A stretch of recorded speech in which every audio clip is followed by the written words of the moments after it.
ভাইরা আমার, তরুণ যুবকেরা আমার, কিতাবের মধ্যে দেখতে পাওয়া যায় ইনদা যিকরিস সুলাহায়ে তানজিলুর রাহমা, যেখানে আল্লাহর সলেহীন বান্দাদের কথা আলোচনা করা হয়, সেই জায়গাতে আমার আল্লাহ তাআলা রহমত নাজিল হয়। সেই রহমতি মাহফিলে আমরা বসেছি কিছু সময়ের জন্য জিকরুল্লাহ জিকরুন নবীটা বয়ান শুনবো বলে বসেছি। ভাইরা আমার, তরুণ যুবকেরা আমার, হে আমার বন্ধুরা, কেন আমরা জান্নাতের বাগানে বসবো? কেন আমরা জিকরুল্লাহ জিকরুন নবীর আলোচনা শুনবো? তার কারণ হচ্ছে আমরা তার কারণটা কি? তার কারণ হলো আমরা আল্লাহকে মানি। তার কারণ হলো দয়ার নবীকে আমরা ভালোবাসি। এখন দেখতে হবে কতটা ভালোবাসি, কতটা আল্লাহকে মানি, এটা নিয়ে একটু আমাদের আলোচনা। ভাইরা আমার, হে তরুণ যুবকেরা, ভাই মুসলমান, একটুখানি শুনুন। আমার আল্লাহ কোরআন মাজিদের মধ্যে বললেন, ইয়া আইয়ুহাল্লাযীনা আমানুত্তাকুল্লাহা হাক্কা তুকাতিহি ওয়া লা তামুতুন্না ইল্লা ওয়া আনতুম মুসলিমুন। হে বিশ্বাসী বান্দারা, তোমরা আমি আল্লাহকে ভয় করো, ভয়টা করার মতো ভয় করো, আর ততক্ষণ পর্যন্ত মরো না যতক্ষণ না সাচ্চা মুসলমান না হয়ে যায়। সাচ্চা মুসলমান না হয়ে মরো না। আর সাচ্চা মুসলমান কাকে বলে? বুকে হাত দিয়ে চিন্তা করুন তো, সাচ্চা মুসলমান কাকে বলে? হে তরুণ যুবকেরা, আল্লাহকে ভয় যদি করার মতো করতে পারেন, একটা ভয় করা আর একটা ভয় করার মতো ভয় করা। আল্লাহ তো বলতে পারতেন আমি আল্লাহকে ভয় করো, কিন্তু আল্লাহ বললেন ভয় করার মতো ভয় করো। লাইনটা ভালো করে বুঝবেন। হাক্কা তুকাতিহি, ভয় করার মতো যেমন ভয় করা দরকার তেমন ভয় করো। যদি আমরা আল্লাহকে ভয় করার মতো করতে পারি, তবে কিন্তু সাচ্চা মুসলমান হব। হে তরুণ যুবকেরা, মাস্টারকে ছাত্র ভয় করে, দেখলি পালিয়ে যায়, এটা এক ধরনের ভয়। আবার মাস্টারকে ছাত্র ভয় করে, মাস্টার যা কাজ দেয়, নির্দেশ দেয়, হোমওয়ার্ক দেয়, সেটা ছাত্র অক্ষরে অক্ষরে পালন করে, এটা এক ধরনের ভয়। এটা হলো ভয় করার মতো ভয়।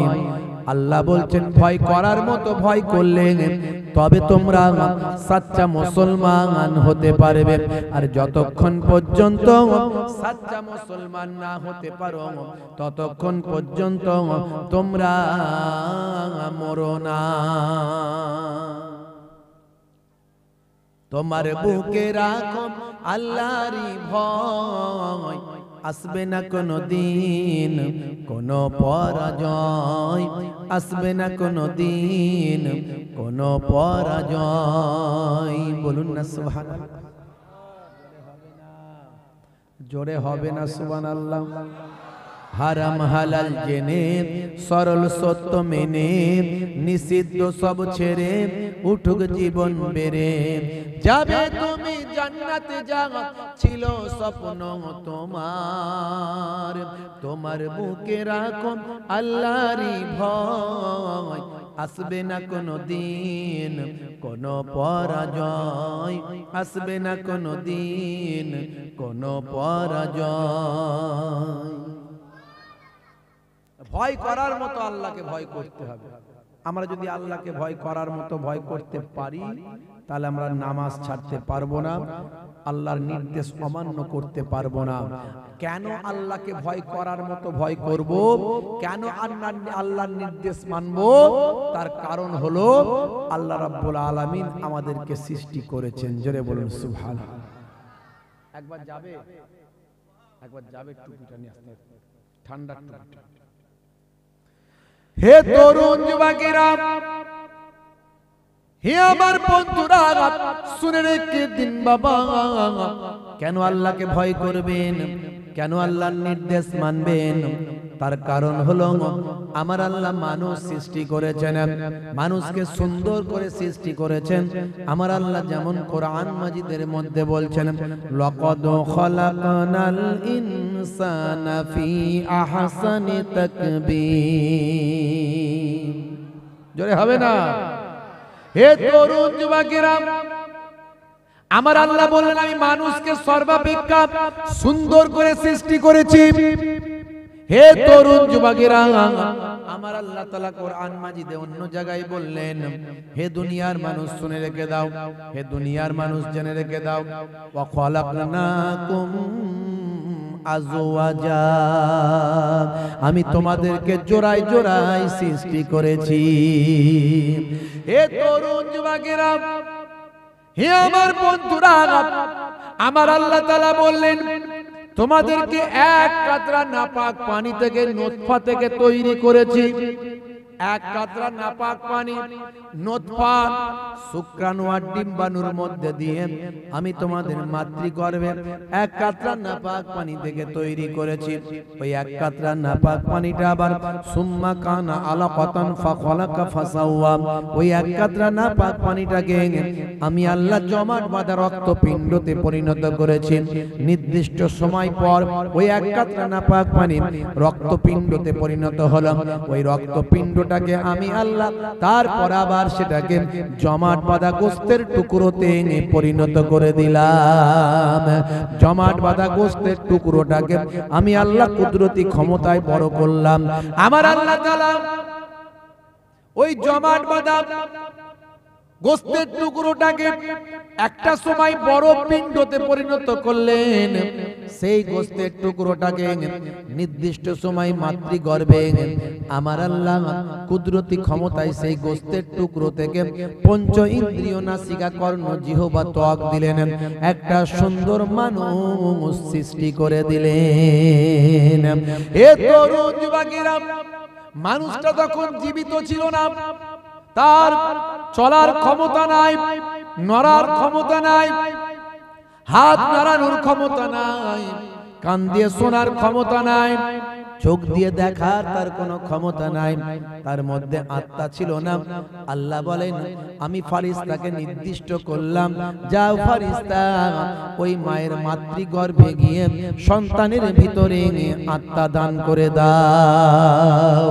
আমি আল্লাহ তাআলা কুদরতি ক্ষমতায় মাতৃগর্ভে একটা সুন্দর সন্তানের জন্ম দিলাম। কেন তোমরা আমার নির্দেশ মানবে? কেন তোমরা আমার হুকুম মানবে? কারণ আমি তোমাদের খালিক, আমি তোমাদের স্রষ্টা। হে তরুণ যুবকেরা, হে আমার বন্ধুরা, শুনে রেখে দিন বাবা, আমার আল্লাহ কোরআন মাজিদে বললেন, হে দুনিয়ার মানুষ শুনে রেখে দাও, তোমাদের উচিত এই কাবা ঘরের মালিক যিনি সে আল্লাহর ইবাদত করা। তোমাদের উচিত এই কাবা ঘরের যিনি মালিক সে আল্লাহর ইবাদত করা। কারণ তোমরা ছিলে মৃত, ফাআহিয়াকুম, আমি তোমাদের জীবন দিয়েছি, সুম্মা ইউমীতুকুম, আবার তোমাদের মওত দেব, সুম্মা ইউহয়ীকুম, আবার তোমাদের জীবন দেব, সুম্মা ইলাইহি তুরজাউন, তোমাদেরকে আমি আল্লাহ আমার কাছে ফিরে আসতে হবে। হে তরুণ যুবকেরা, হে আমার বন্ধুরা, হে আমার মুরব্বিয়ানেরা, শুনে রেখে দিন বাবা, মানুষ মারা যাওয়ার 6 ঘন্টা পর থেকে ডেড বডির পচন শুরু হয়। আমি বলছি না, মেডিকেল সায়েন্স বলছে মানুষ মারা যাওয়ার 6 ঘন্টা পর থেকে ডেড বডির পচন শুরু হয়। তাকে কবরে দেওয়ার 24 ঘন্টা যেতে না যেতে তার শরীরে, হে তরুণ যুবকেরা, 24 ঘন্টা যেতে না যেতে কবরে দেওয়ার 24 ঘন্টা পরে আস্তে আস্তে দেখা যায় পায়ুদার দিয়ে শরীরের ভিতরের পোকাগুলো সব বেরোতে থাকে। হে তরুণ যুবকেরা, মাত্র 3 দিন যাওয়ার পরে নাকটা সবচেয়ে আগে ফেটে যায়, পচে যায়, নষ্ট হয়ে যায়। 6 দিনের মাথায়, 6 দিন পরে নখগুলো খুলে যায়, 9 দিন পরে আস্তে আস্তে শরীরের যত লোম আছে চুল আছে সব ঝরে ঝরে পড়ে যায়। মাত্র 17 দিন পরে, হে তরুণ যুবকেরা, ভাইরা আমার, তরুণ যুবকেরা, 17 দিন পরে শরীরে পেটটা আপনার আস্তে আস্তে ফুলে যায়, ফুলে গিয়ে বাস্ট হয়ে ফেটে যায়। শরীরের পোকা, ভিতরের পোকা, বাইরের পোকা কবরে পরিপূর্ণ হয়ে যায়।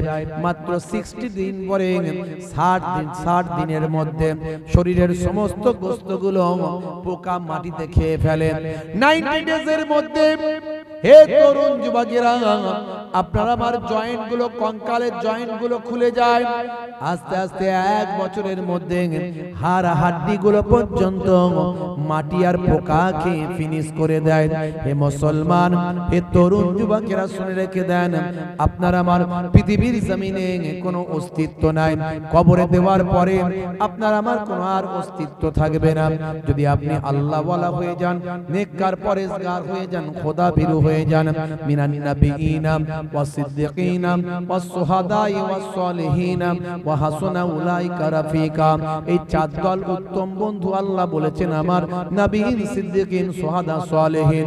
এই 4 দলের মধ্যে যদি আপনি একটা দলে হতে পারেন, নবীদের দলে তো হওয়া যাবে না, কারণ নবীর দরজা শেষ। আনা খাতামান নবিয়িনা লা নবিয়্যা বাদি, আমি হলাম শেষ নবী, আমার পরে আর কেউ নবী আসবে না। আর কেউ নবী আসবে? জোরে বলেন। যদি কেউ নবীর দাবি করে, বুঝতে হবে মিথ্যা বলছে, কারণ নবী আসা শেষ। আল্লাহর নবী বলেন, লাউ কানা বাদি নাবিয়্যুল লাকানা ওমর, আমার পরে যদি আল্লাহ কাউকে নবী বানাতেন, হযরত ওমরকে আল্লাহ নবী করতেন। নবী আসা শেষ। সত্যবাদী আপনি হতে পারেন, সালেহিনদের অন্তর্ভুক্ত হতে পারেন, শুহাদাদের অন্তর্ভুক্ত হতে পারেন, কিন্তু শুহাদা, শহীদ, আল্লাহর জন্য, রাসূলের জন্য, ইসলামের জন্য, কোরআনের জন্য কারো যদি জীবন চলে যায়, তবেই সে শহীদের দরজা পাবে। লিল্লাহিয়াত থাকতে হবে।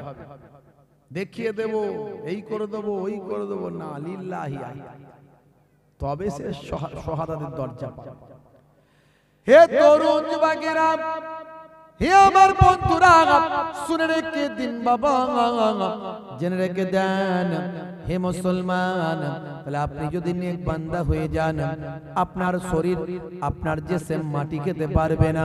তাই কবি বলেন, কবি কি বলছেন, জমিনে मैली नहीं होती, जमन मैला नहीं होता, जमीन मैली नहीं होती, जमन मैला नहीं होता,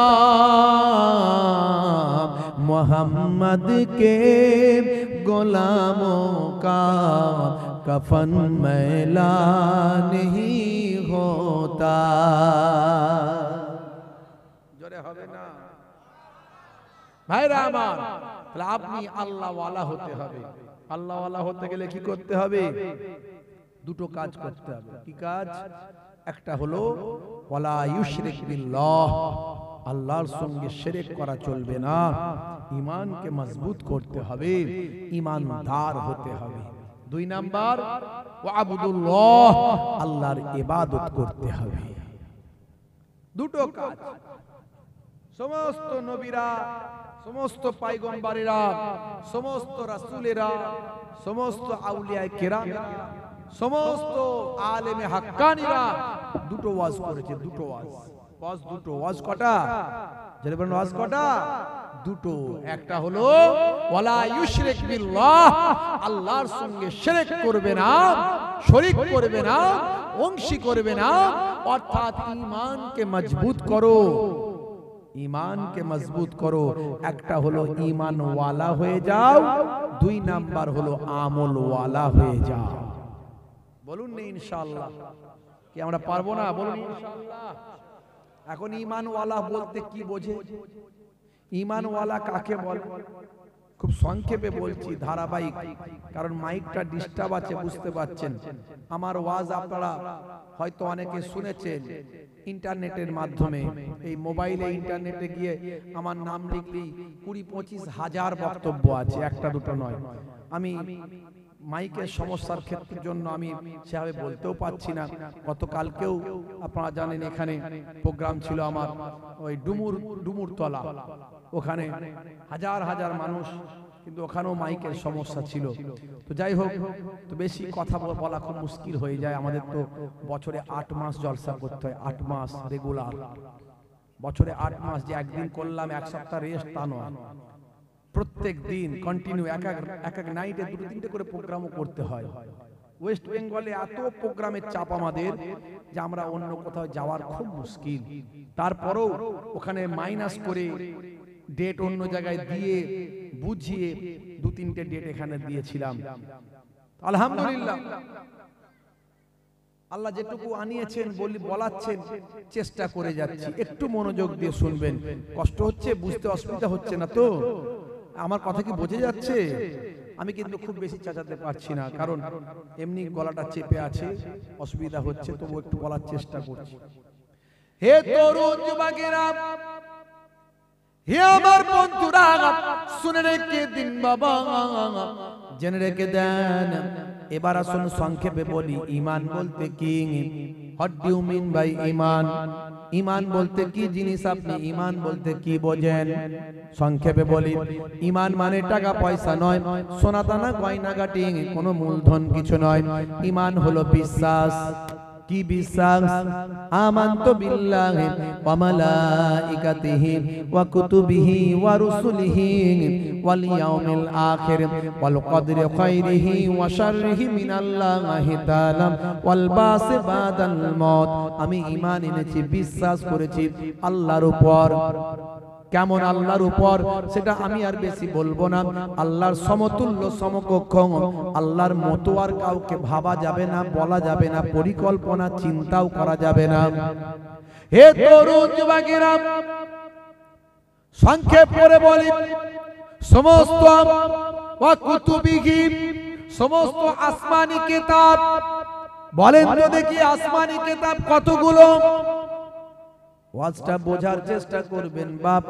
আমি একেবারে বেসিক জিনিস নিয়ে আলোচনা করছি, অনেক ডিপলি আলোচনা নয় আমার, কারণ সর্বজন নিয়ে আলোচনা, যেটা খুব গুরুত্বপূর্ণ সে আলোচনা করছি।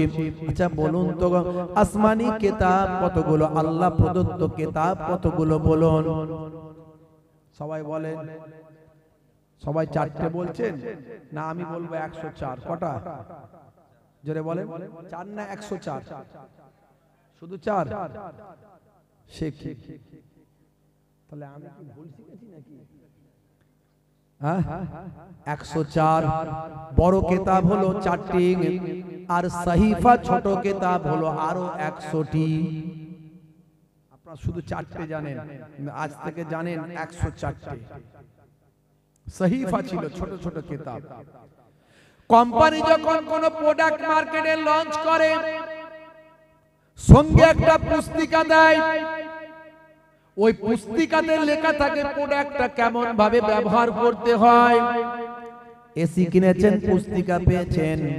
ফ্রিজ কিনেছেন, পুস্তিকা পেয়েছেন। মোবাইল কিনেছেন, পুস্তিকা পেয়েছেন। ট্যাব কিনেছেন, পুস্তিকা পেয়েছেন।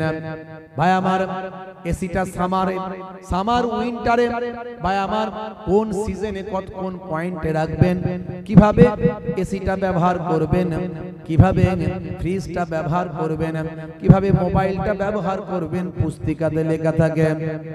হে তরুণ যুবকেরা, এই মানুষ নামক প্রোডাক্ট পৃথিবীর জমিনে যখন আল্লাহ প্রথম পাঠালেন, ফারিস্তাদের মাঝখানে আলোচনা করলেন। ওয়াইজ ক্বালা রাব্বুকা লিল মালাইকাতি ইন্নী জাইলুন ফিল আরদি খলিফা ক্বালু আতাজআলু ফিহা মান ইউফসিদু ফিহা ওয়া ইউসফিকু দিমা ওয়া নাহনু নুসাব্বিহু বিহামদিকা ওয়া নুকদ্দিসু লাক ক্বালা ইন্নী আ'লামু মা লা তা'লামুন। আল্লাহ বললেন, হে ফারিস্তারা,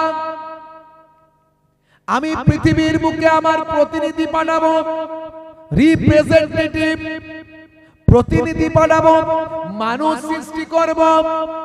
ফারিস্তারা বলল, আল্লাহ মানুষ সৃষ্টি করবেন না, তার কারণ হলো মানুষ পৃথিবীর জমিনে মারপিট করবে, দাঙ্গা করবে, তারা অশান্তি করবে, তারা ঝগড়া করবে, রক্তাক্ত করবে, লড়াই করবে। কথা ঠিক না ভুল? মানুষ পৃথিবীর জমিনে মারপিট দাঙ্গা হাঙ্গামা করে না? করে না? যাবে করে না? করে না? হ্যাঁ, মুসলিম তুমি নামে হলেই আজ কামে হলে না ভাই। মুসলিম দেখো অপরাধে লিপ্ত কেন হয়? মুসলিম তুমি কোরআন হাদিস পড়তে জানো না, মুসলিম তুমি মসজিদেতে নামাজে এলে না। মুসলিম তুমি নামে হলে আজ মুসলিম তুমি নামে, মুসলিম এলে ন্যায়ের পথে সমাজে বদলাবে রে, সমাজে বদলাবে। মুসলিম তুমি নামে হলে আজ কামে হলে না ভাই। মুসলিম দেখো অপরাধে লিপ্ত কেন হয়? বমে বারুদে নিসার থালাই হবে না কারো সাথী, সালাউদ্দিন আর তাগুলের তুমি যে উত্তরসূরি। ব্যঙ্গ কার্টুনে ব্যঙ্গ সিনেমায় নবীর সম্মান কমে না, ব্যঙ্গ কার্টুনে ব্যঙ্গ সিনেমায় নবীর সম্মান কমে না। গুগল সার্চে সেরা মনীষী খুঁজে দেখো না। জোরে হবে না? এই ইন্টারনেট গুগল, এখন সবাই গুগল নির্ভরশীল, গুগল নির্ভরশীল। এই গুগল আপনার আমার সকলের পকেটে আছে। পাশ্চাত্যের তৈরি করা একটা অ্যাপ গুগল, যেখানে যা সার্চ করবেন তার একটা অ্যানসার পাওয়া যায়। মানুষ এখন আর ডিকশনারি খোলে না, লোগাত খোলে না, এখন আর অভিধান খোলে না, তার যা কিছু দরকার গুগল সার্চ করে দেখে। সেই গুগলে কি একবার লিখুন who is the greatest person in the world, Google আপনাকে অ্যানসার দেবে greatest person in the world of prophet মুহাম্মদুর রাসূলুল্লাহ সাল্লাল্লাহু আলাইহি ওয়াসাল্লাম। হে তরুণ যুবকেরা, সেই মানুষ পৃথিবীতে দাঙ্গা হাঙ্গামা করে, নবীর উম্মত দাবি করে। ফারিস্তারা বলল, আল্লাহ মানুষ সৃষ্টি করবেন না। নাহানু নুসাব্বিহু বিহামদিকা ওয়া নুকাদ্দিসু লাক ক্বালা ইন্নী আ'লামু মা লা তা'লামুন। ফারিস্তারা বলল, আল্লাহ আমরা আপনার ইবাদতের জন্য যথেষ্ট আছি, আমরাই তো আপনার ইবাদত করি, মানুষ সৃষ্টি করার দরকার নাই। আল্লাহ বললেন, আমি যা জানি তোমরা তা জানো না। এই মানুষ ভালো হলে ফারিস্তাদের উপরে আল্লাহ সম্মান দিয়েছে, মানুষকে আশরাফুল মাখলুকাত করেছে। কিসের জন্য? মানুষকে সৃষ্টির শ্রেষ্ঠ জীব করা হলো কেন? কিসের জন্য? ক্ষমতার জন্য। যদি মানুষ শ্রেষ্ঠ হতো তাহলে বাঘ সিংহের সম্মান বেশি হতো। যদি শরীরের জন্য শ্রেষ্ঠত্ব দান করা হতো তাহলে হাতির সম্মান বেশি হতো। কিন্তু মানুষকে আল্লাহ শ্রেষ্ঠ করলেন কিসের জন্য? তার বুদ্ধির জন্য, দিমাগের জন্য, জ্ঞানের জন্য। সেই জ্ঞান সেই বুদ্ধি দিয়ে একজন মানুষ আর একজন মানুষের ক্ষতি করছে, তাহলে সে কি শ্রেষ্ঠ না নিকৃষ্ট? জোরে বলে। সেই বুদ্ধি দিয়ে সেই জ্ঞান দিয়ে যদি মানুষ একজন অন্যের উপকার করে তবেই সে শ্রেষ্ঠ। রাজ থেকে আমাদের প্রতিজ্ঞা করতে হবে, আমাদের জ্ঞান দিয়ে, বিবেক দিয়ে, বুদ্ধি দিয়ে আমরা উপকার করব, ক্ষতিকারও করব না। বলুন না ইনশাআল্লাহ, কারণ আমরা শ্রেষ্ঠ। লাকাদ কাররামনা বানি আদম, আমি আদমের আওলাদকে উচ্চ মর্যাদা, উচ্চ সম্মান দান করেছি। হে তরুণ যুবকেরা, হে আমার বন্ধুরা, শুনে রেখে দিন বাবা, জেনে রেখে দেন হে মুসলমান, আমার আল্লাহ তাআলা মানুষ সৃষ্টি করলেন।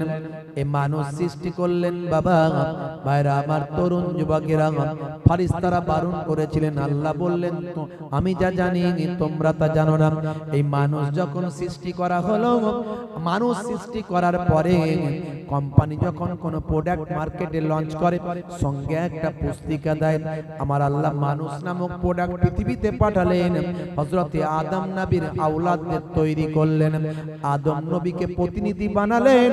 আদম নবীর কাছে আমার আল্লাহ এই মানুষ নামক প্রোডাক্টের জন্য একটা পুস্তিকা দিলেন। সেই পুস্তিকাটার আর অন্য কিছু নাম নয়, সেই পুস্তিকাটার নাম হলো সাহিফা। জোরে হবে না, জোরে হবে না। হে তরুণ যুবকেরা, হে আমার বন্ধুরা, শুনে রেখে দিন বাবা, পৃথিবীর প্রথম মানব হলেন হযরতে আদম নবী। আমরা বলি আদম, ইহুদি নাসারা ভাইরা বলে অ্যাডাম, তাই তো নাকি? আমরা বলি আদম, ইহুদি নাসারা ভাইরা বলে অ্যাডাম। আমরা বলি হাওয়া, ইহুদি নাসারা ভাইরা বলে ভাই আমার ঈব। আমরা বলি দাউদ, তারা বলে ডেভিড। আমরা বলি সুলাইমান, তারা বলে সুলেমান। আমরা বলি ইব্রাহিম, তারা বলে আব্রাহাম। আমরা বলি মুসা, তারা বলে মোজেস। আমরা বলি ঈসা, তারা বলে যিশু। আমরা বলি মারিয়াম, তারা বলে মেরি।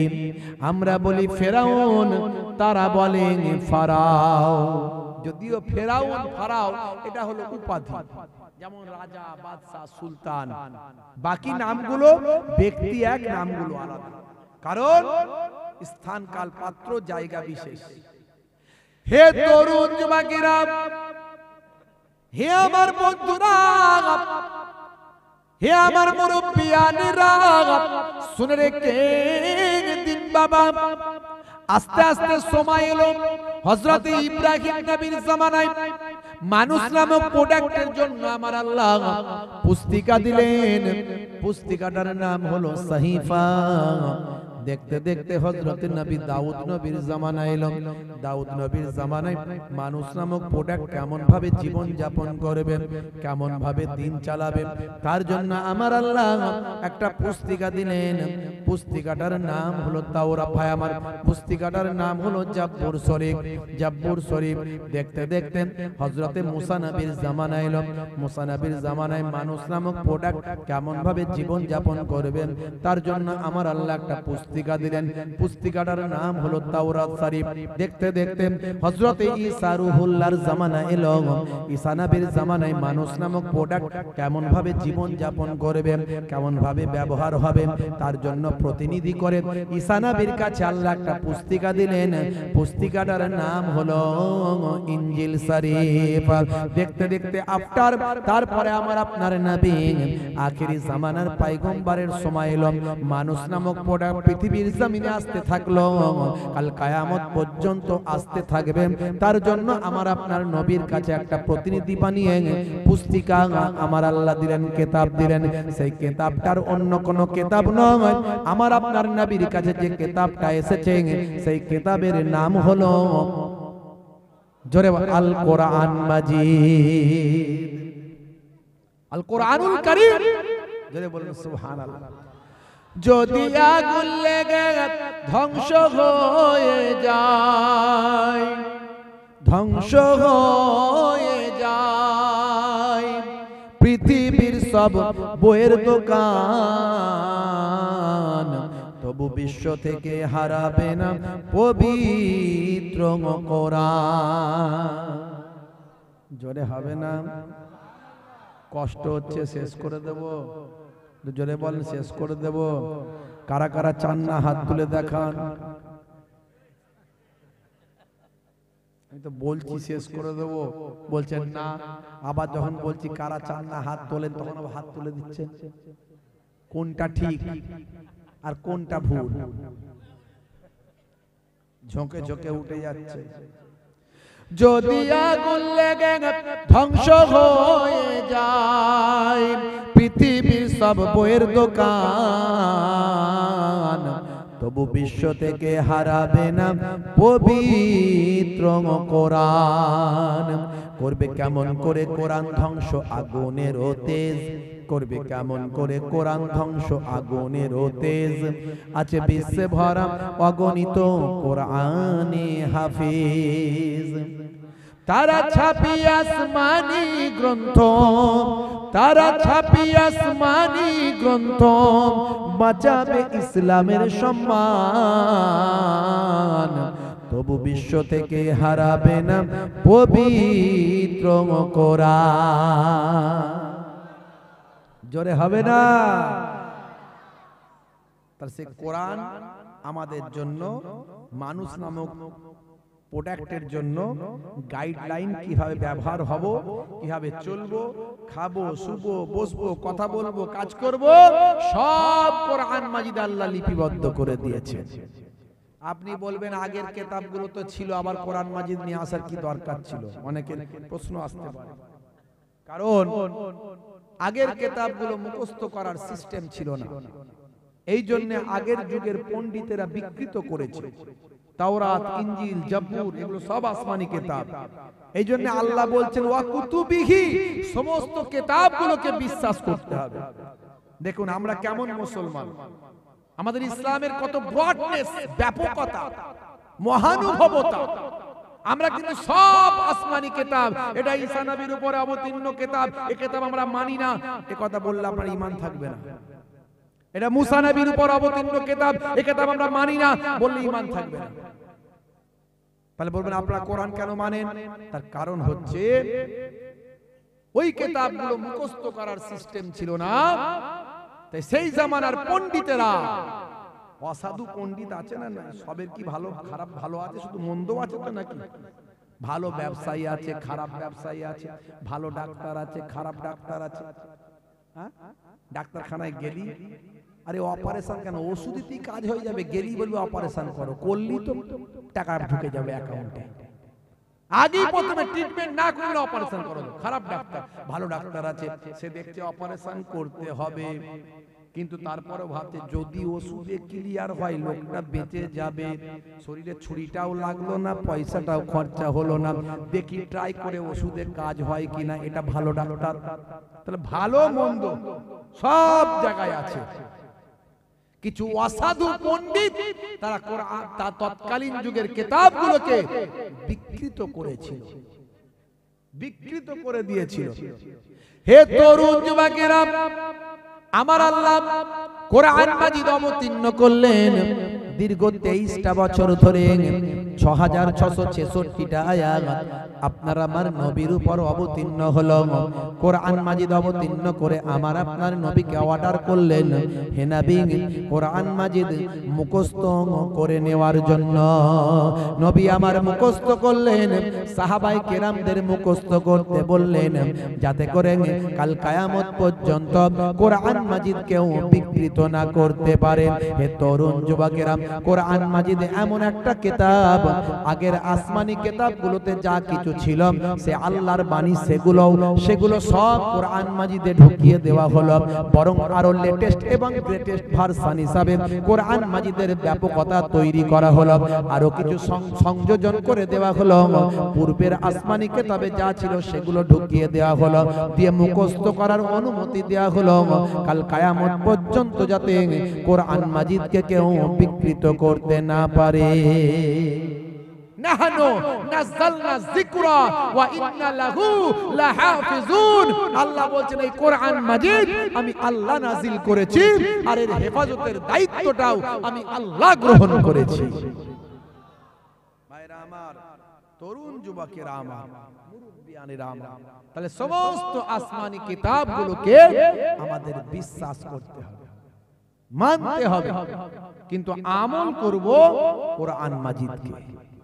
বিশ্বাস করব, মানব সব আসমানি কিতাব, কিন্তু আমল করব, জীবনে অ্যাপ্লাই করব, সেটা হলো কোরআন মাজিদ। জোরে বলেন সুবহানাল্লাহ। ওয়াল ইয়াউমিল আখির, কিয়ামতের দিন, বিচারের যে দিন হবে, বিশ্বাস করতে হবে। একদিন যে বিচার হবে, আদ-দুনিয়া মাজরাতুল আখিরাহ, এই দুনিয়া হলো পরকালের শস্য ক্ষেত্র। এখানে যেমন কাজ করবেন তার রেজাল্টটা, ফলটা আপনি সেদিন পাবেন। আপনার দুই কাঁধে দুইজন ফারিস্তাকে আল্লাহ সিসি ক্যামেরা নিয়ে বসিয়ে দিয়েছেন। কিরামান কাতিবিনা ইয়ালামুনা মা তাফআলুন। কিরামান কাতিবিন আপনার দুই কাঁধে বসে আছে, আপনি যা করেন তারা সেটা জানে। দরওয়াজে বন্ধ করকে গুনাহ কিউ करता है, दरवाजे बंद करके गुनाह क्यों करता है, तन्हाई में देखने वाला अल्लाह है। কে দেখছেন? আপনার অন্তরের খবর কে জানে? আপনি দরজা বন্ধ করে ভাবছেন গুনাহ করছি, কেউ দেখেনি, কিন্তু আপনার অন্তরের খবর আল্লাহ জানেন। কিরামান কাতিবিন লিপিবদ্ধ করছে। হে তরুণ যুবকেরা, তাহলে সমস্ত বিষয়গুলো আপনাকে ভাবতে হবে। ওয়াল কদরে খাইরিহি ওয়া শাররিহি মিনাল্লাহি তাআলা, ভাগ্যে ভালো মন্দ যা কিছু হয় সবই আল্লাহর পক্ষ থেকে হয়, এটা আপনাকে বিশ্বাস করতে হবে। ভালো মন্দ কোথা থেকে হয়? জোরে বলেন। বাপ মারা গেছে, কে নিয়েছেন? আল্লাহ ডেকে নিয়েছেন। সন্তান মারা গেছে, কে ডেকেছেন? আল্লাহ ডেকে নিয়েছেন। তাহলে ভালো হোক বা মন্দ হোক সব আল্লাহর কাছ থেকে হয়, এটা আপনাকে বিশ্বাস করতে হবে। কি করি কি করি না? মুসলমানের ছেলে ভাগ্যে ভালো মন্দ হয়, বলছে আল্লাহর কাছ থেকে হয়। আর সকাল হলে লটারির টিকিট কেটে ভাগ্য পরীক্ষা করতে যায়। আছে না নাই? এখানকার লোকজন নাই মনে হয়, লটারির টিকিট ফিকিট কেউ কাটে না। এদিকে আছে সব নাই? মেঘালয় মনে হয় সব নাই। কি জি লটারির টিকিট আছে দিকে? ওরে বাপ, আছে কম। আমাদের ওদিকে আছে। যেদিনে লোকে ওয়াজ শোনে, যারা লটারি কাটে আর কি, তারা সেদিন আবার বেশি টার্গেট নাই যে আজকে ওয়াজ শুনলাম, কপালটা ভালোই যেতে পারে হয়তো, যে ওয়াজ যখন শুনেছি মাল করি বেশি করতে পারে। আবার যাওয়ার সময় ইমাম সাহেব হুজুর দেখলে মুসাফা করে, হুজুর দোয়া করবেন না, হাত ধরেছে আর ছাড়ছে না। কি হলো? ছাড় ছাড় ছাড়। ওই হাত ধরে মনে মনে নিয়ত করছে, আল্লাহ এত বড় হুজুরের হাত ধরেছি, আজকে যেন 5 লাখ লেগে যায়। বুঝতে পারছো? যাওয়ার সময় আবার মসজিদের বাক্স 10 টাকা গলাচ্ছে, আল্লাহ গো যদি একবার লাগিয়ে দাও 1 কোটি, ওয়াদা করছি আর জীবনে লটারি কাটবো না, আর এমন নামাজি হব ধরতে তুমি পারবে না। বুঝতে পারছেন? তাহলে আর মুখে বলছে ভাগ্যে ভালো মন্দ যা কিছু হয় আল্লাহর কাছ থেকে হয়। হে তরুণ যুবকেরা, হে আমার বন্ধুরা, শুনে রেখে দিন বাবা, জেনে রেখে দেন, এই এত কিছু বিশ্বাস করার নাম হলো ঈমান। ঈমান মানে টাকা পয়সা নয়, এত কিছু আপনাকে বিশ্বাস করতে হবে। বিশ্বাসটা শুধু মুখে করলে হবে না, অন্তর দিয়ে বিশ্বাস, মুখে স্বীকার আর কাজে পরিণত। তাসদিকুম বিল কলব, তাকরিরুম বিল লিসান ওয়া আমাল বিল আরকান। মুখে স্বীকার, অন্তরে বিশ্বাস, কাজে পরিণত, এই 3টে জিনিসের নাম হলো ঈমান। ঈমানের পরে এবার আপনার জন্য জরুরি হলো আমাল। হে তরুণ যুবকেরা, আমল করবেন আপনি, করতে হবে ইবাদত। আল্লাহ বলছেন বান্দারে, আমি তোমাদেরকে পৃথিবীর জমিনে পাঠিয়েছি আমার ইবাদত করার জন্য। মা খলাকতুল জিন্না ওয়াল ইনসা ইল্লা লিয়াবুদুন। আমি জিন জাতি এবং মনুষ্য জাতিকে আমার ইবাদত করার জন্য পাঠিয়েছি। ইবাদত মানে নামাজ, ইবাদত মানে রোজা, ইবাদত মানে হজ যাকাত, আমরা এটাই জানি। শুধু ইবাদত মানে এটাই জানি, কিন্তু আল্লাহ বললেন ইবাদতের জন্যই শুধু পাঠিয়েছি। আপনি বলবেন হুজুর সব সময় যদি নামাজ রোজা হজ যাকাত করি তাহলে আমি সংসার ধর্ম কাজকার বা ব্যবসা বাণিজ্য কখন করব? মনে রাখবেন বাবা, আপনি যা কিছু করেন, ঘুম থেকে ওঠা থেকে ঘুমাতে যাওয়া পর্যন্ত, আপনি খাবেন, আপনি শোবেন, আপনি হাসবেন, আপনি কথা বলবেন, আপনি বাইরে বেরোবেন, কাজ কারবার করবেন, ব্যবসা বাণিজ্য করবেন, চাষবাস করবেন, যা কিছু করবেন আমার নবী শিখিয়েছেন যেভাবে সেভাবে করবেন, সবটাই আপনার ইবাদত বলে গণ্য হবে। ব্যবসা করবেন, মানুষকে ঠকাতে পারবেন না, ঠকানো চলবে না। ব্যবসা করবেন, মিথ্যা কথা বলা যাবে না। তুমি আমার চাচতো ভাইয়ের, ফুফুতো ভাইয়ের, মামাতো ভাইয়ের, খালাতো ভাই, 50 টাকায় আমার মালটা কেনা, 55 টাকা তোমার কাছে তাই চাই। 5 টাকা লাভ করছি ভাই, তাও যদি দিতে না চাও কোনো অসুবিধা নাই, 50 কেনা ওটাই দাও ভাই, তুমি আমার কাছ থেকে যাও ভাই। এই যে খোদার কসম করে মিথ্যা কথাটা বলে দিল, কিনে নিয়ে এসেছিল 25 টাকায়। এই যে মিথ্যা কথাটা বললো, এটা ইসলামে জায়েজ নয়।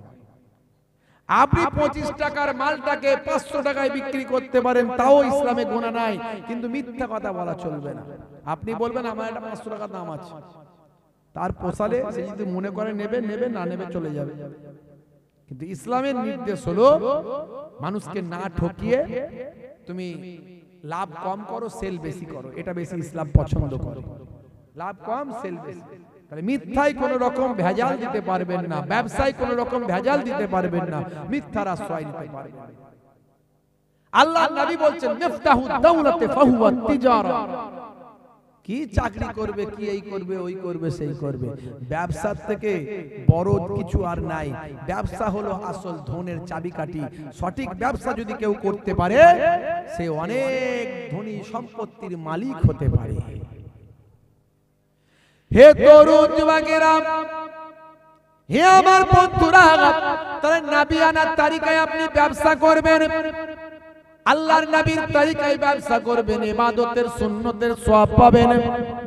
আপনি ডান দিকে কাত হয়ে ঘুমাবেন, নবী ডান দিকে কাত হয়ে ঘুমাতে বলেছেন, নবী বলেছেন বলে ডান দিকে কাত হয়ে ঘুমাবেন, নবীর সুন্নতের সওয়াব পাবেন, ঘুমও হবে, আর সুন্নতের সওয়াবটা নামাজ আমলে লিপিবদ্ধ হবে। হে তরুণ যুবকেরা, নবী যেটা বলেছেন, কোরআন যেটা বলেছে, আজকের যুগে বিজ্ঞান আর বাস্তবতায় পরিণত হয়েছে। 1450 বছর আগে আল্লাহর কোরআন যা বলেছে, নবীর হাদিস যা বলেছে, আজকের যুগে বড় বড় ওয়াথার পণ্ডিতেরা অবাক হয়ে যাচ্ছে। যত বিজ্ঞানের ডেভেলপমেন্ট বাড়ছে, তত আল্লাহর কোরআন রাসূলের হাদিস সত্য বলে প্রমাণিত হচ্ছে। ডান দিকে কাত হয়ে ঘুমাবে, নবী বলছেন। তখন তো কোনো প্যাথোলজি ছিল না, কোনো ল্যাবরেটরি ছিল না, কোনো যন্ত্রপাতি ছিল না, stethoscope, barometer, thermometer, ECG machine, microscope, কোন রকম আল্ট্রাসাউন্ড কিছু ছিল না। আজকের যুগে গবেষণা করে বিজ্ঞানীরা, সায়েন্টিস্টরা বলছে, স্বাস্থ্য বিশেষজ্ঞরা বলছে, বাম দিকে থাকে হার্ট। হার্টের কাজ হলো ব্লাডকে পাম্পিং করে শরীরের বিভিন্ন অর্গানে সাপ্লাই দেওয়া।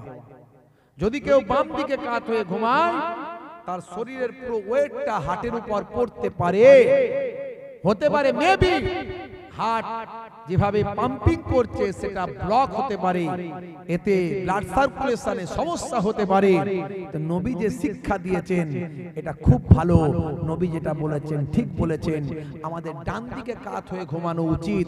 মানুষ যদি অল্প কিছুদিন ডান দিকে কাত হয়ে ঘুমানো প্র্যাকটিস করে, তার নার্ভাস সিস্টেম, আমাদের নার্ভের সিস্টেমটা এমন, আপনাকে আর প্র্যাকটিস করা লাগবে না, বিছানায় শুলে আপনার নার্ভ আপনাকে ডান দিকে কাত করে দেবে। বুঝতে পারছেন? আল্লাহর নবী বলেন, মা আসফালা মিনাল কাবাইনি মিনাল ইজারি ফিন্নার। তোমাদের পায়ের গিরার নিচে যে পোশাকটা, তোমাদের পোশাক যেন পায়ের গিরার নিচে না চলে যায়। হে পুরুষেরা, যদি ইচ্ছাকৃতভাবে তোমাদের পোশাকটা পায়ের গিরার নিচে যায়, ওই অংশটা জাহান্নামের আগুনে জ্বলবে। তাই আল্লাহর নবী 1450 বছর আগে জানিয়ে দেয়। আজকের স্বাস্থ্য বিশেষজ্ঞরা বলছেন, এই গিরাতে এক ধরনের হরমোন তৈরি হয়, যে হরমোনটা আলো আর বাতাস চায়। পুরুষের পৌরসত্ব, মানসিক ভারসাম্য ঠিক রাখার জন্য এই গিরাতে এক ধরনের হরমোন তৈরি হয়, যে হরমোনটা তৈরি হওয়ার জন্য পর্যাপ্ত আলো আর বাতাস চায়।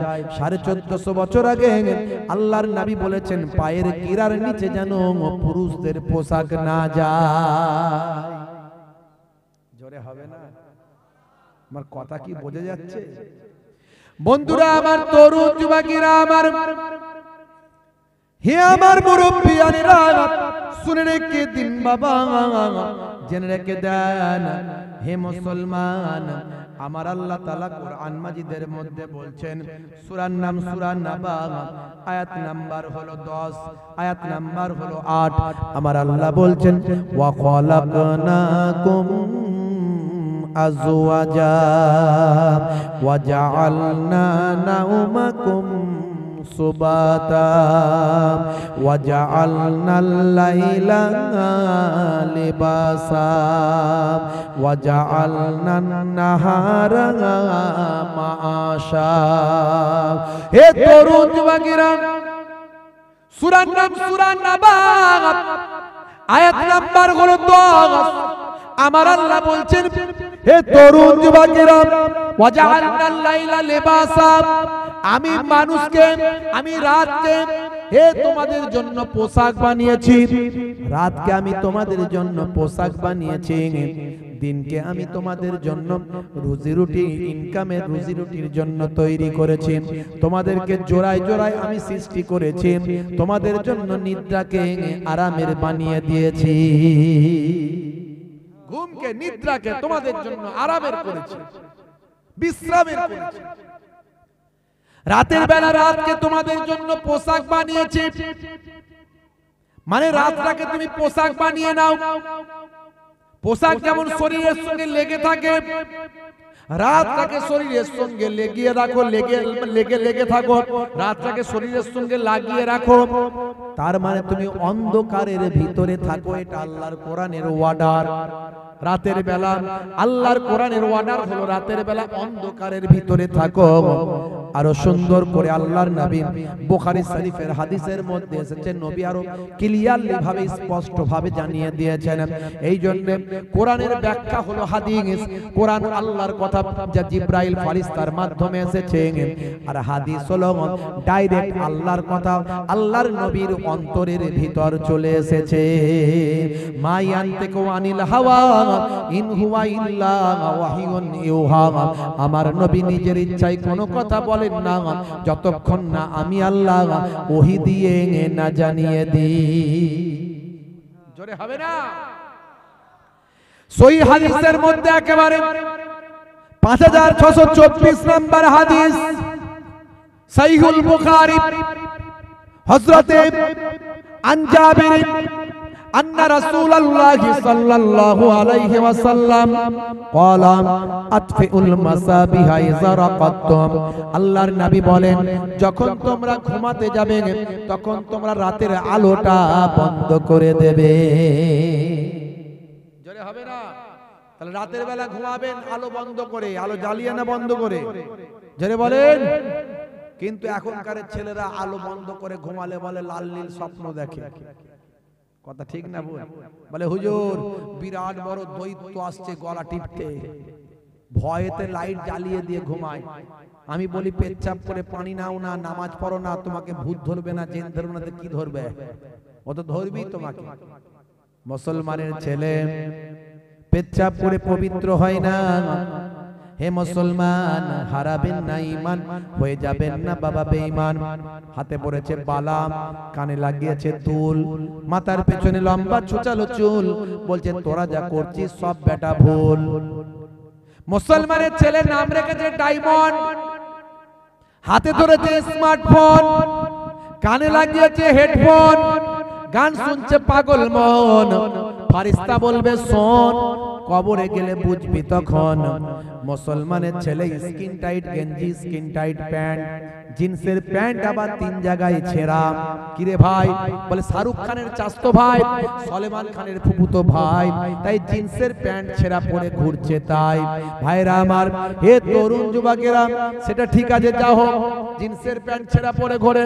মাঝে মাঝে দেখা যায় ভাই আমার স্কিন টাইট গেঞ্জি, তাতে আবার বুট জুতোর ছাপ। স্কিন টাইট গেঞ্জি, তাতে আবার বুট জুতোর ছাপ। কিরে ভাই বুট জুতো কেন? বলে এটাই ফ্যাশন, এখন নিউ স্টাইল। এত থাকতে জুতোর ছাপ নিয়ে ঘুরছো, কি নাম তোমার? বলে হুতো। মুসলমানের ছেলে নাম রেখেছে হুতো, গেঞ্জির বুকে লাগিয়েছে জুতো। ফারিস্তা বলবে আই মারবো তোকে গুতো। আজকালকার পোলা দেখো সঠিক পথে চলে না, পিতামাতা গুরুজনের কথা তারা শোনে না। চুলগুলো ছোট ছোট, প্যান্ট শার্ট আটো সাটো, সুজোড়া পায়ে দিয়ে, পেছনে ব্যাগ নিয়ে, লাল লাল জুতো পায়ে, চোখে কালো চশমা, দুই চোখ মেলে খোঁজে বেদের মেয়ে জোসনা, গায়ে হাতে ট্যাটু আঁকা, হেঁটে চলে আঁকা বাঁকা। কাছে গেলে দেখা যায় সুস্থ ছেলে না, কাছে গেলে দেখা যায় সুস্থ ছেলে না। তিরঙ্গার দুর্গন্ধে টেকা যায় না, তিরঙ্গার দুর্গন্ধে টেকা যায় না। আজকালকার পোলা দেখো সঠিক পথে চলে না, পিতামাতা গুরুজনের কথা তারা শোনে না।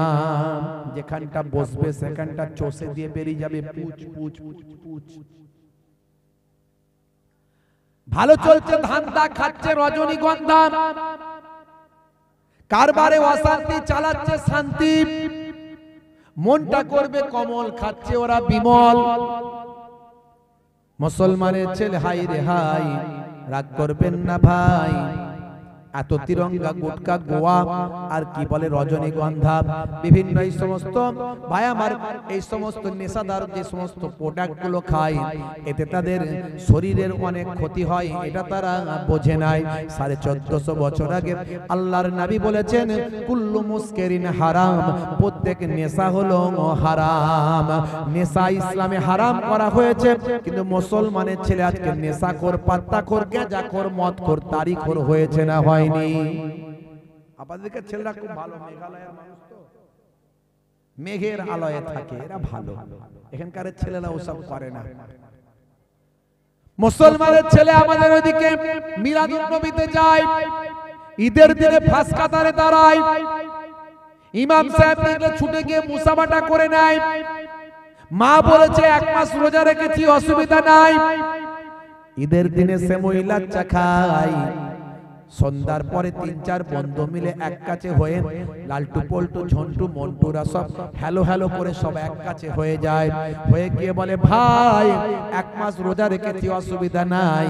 আজকে ঈদের দিনে নামাজ পড়ে সেমই লাচ্চা খেয়ে মায়ের পায়ে কদম বসি করে পেটটা যেন বড় গোলায়। 1 মাস আগে চালিয়েছি, আজকে একটু লাল পানি হবে নাই। বলে নো প্রবলেম, চলো ভাই একসঙ্গে যাই। 3-4 বন্ধু মিলে সোপের সামনে গিয়ে হাতটা গলিয়ে দিয়ে বলে, কাকা একটা লাল পানির বোতল চাই। মুসলমানের ছেলে সন্ধ্যার পরে রাত্রি 9টা হলে লাল পানির বোতল দিয়ে মাঠের ধারে, রেল লাইনের পাশে, বাঁশবাগানের ঝাড়ে, পুকুরের পারে, পাহাড়ের উপরে 3-4 বন্ধু মিলে চানাচুর ভাজা দিয়ে, মুরগির কষা দিয়ে একসঙ্গে যখন খায়, তখন আবার ফতোয়া মারে, হুজুর, হুজুররা বলে জানিস না, কিছু খেলে বিসমিল্লাহ বলতে হয়। খাচ্ছে মদ, বলতে বিসমিল্লাহ বলে খা। বুঝতে পারছেন? আমি বলি গায়ে গোশ নাই, গোবরে চর্বি, ঠেলে দিলে উল্টে পড়ে যাবে। নাম রেখেছে হিম্মত আলী, চোখে দেখতে পাই না, নাম রেখেছে নজর আলী। গায়ের পাশে দাঁড়ানো যায় না, এত দুর্গন্ধ, নাম রেখেছে আতর আলী। বুঝতে পারছেন? নামের সঙ্গে কাজের মিল নাই, নামের সঙ্গে কাজের মিল নাই। যেমন হওয়া দরকার ছিল তেমন হতে পারি নাই। উম্মতে মুহাম্মাদি কেমন হবে আর কেমন হয়েছি? বেদানা, বেদানা আপনারা কি বলেন? ডালিম বলেন না বেদানা বলেন? বলেন বেদানা বলেন? এর বাংলা মানে কি জানেন? বেদানা মানে হচ্ছে দানা ছাড়া, বে মানে ছাড়া, দানা মানে দানা। ভেঙে দেখুন, হাজার হাজার দানা আছে না নাই? হওয়া দরকার ছিল বাদানা, করে দিয়েছি বেদানা। আর একটা ফলের নাম আমি বলি, সেটা হলো বেগুন। বেগুন বলেন? বেগুন বলেন? বলেন আর বলেন। বেগুন মানে কি? যার নাই গুণ তার নাম বেগুন, কিন্তু যার চুলকানি হয় খাইয়ে দিয়ে দেখুন কেমন আছে গুণ। কথা ঠিক না? তাহলে যেমন হওয়া দরকার ছিল তেমন হতে পারি না। আল্লাহ মুসলমান ইমানদারদের করেছিল নবীর সুন্নত মেনে চলবে। এরা ব্যবসায় ঠকাবে না, মিথ্যা বলবে না, চগলখড়ি করবে না, চিটিংবাজি করবে না। ইমানদার ভাইকে দেখলে সালাম দেবে, অমুসলিমদের দেখলে শ্রদ্ধা সম্মান দিয়ে কথা বলবে, ছোটদের স্নেহ করবে, বড়দের সম্মান করবে, ডান দিকে কাত হয়ে ঘুমাবে, চেটে পুচে খাবার খাবে, পরিমিত খাদ্য খাবে, অল্প খেয়ে পেট ভরাবে। আর কত বলবো? এক লাইনে বলে দেবো। মায়ের মায়ের মায়ের মায়ের বাপ মায়ের চেহারার দিকে দেখলে আল্লাহ নবী বলছেন ফিকুল্লে নাজারাতিন, শ্রদ্ধার নজরে যদি বাপ মায়ের চেহারার দিকে দেখো, প্রত্যেকটা দৃষ্টির বিনিময়ে এক একটা কবুল করা নফল হজের সওয়াব আল্লাহ দেবে। তাহলে বাপ মায়ের সম্মান করবে। হুমা জান্নাতুকা ওয়া নারুকা, তোমাদের বাপ মাই জান্নাত, বাপ মাই জাহান্নাম। মুসলমান ছোটদের স্নেহ করবে, বড়দের সম্মান করবে। নবী বলছেন যে ছোটদের স্নেহ করে না, বড়দের সম্মান করে না, সে আমার দলভুক্ত নয়। কেমন মুসলমান হওয়া দরকার ছিল? নামাজ আফজালুল ইবাদাত, ইবাদাতুস সালাত, সমস্ত ইবাদতের বড় ইবাদত হলো সালাত। সেই নামাজটা ঠিক আজান হলেই মসজিদে যাবে। হাইয়া আলাস সালাত,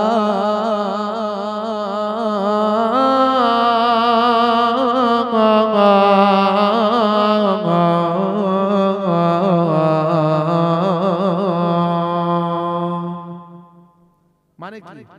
এসো নামাজের দিকে এসো, এসো নামাজের দিকে এসো। এলে কি হবে? আল্লাহ বলছেন হে মুয়াজ্জিন বলে দাও নামাজের দিকে এলে কি হবে। তখন মুয়াজ্জিন আবার বলে দিচ্ছে, কি বলছে? হাইয়া আলাল ফালাহ,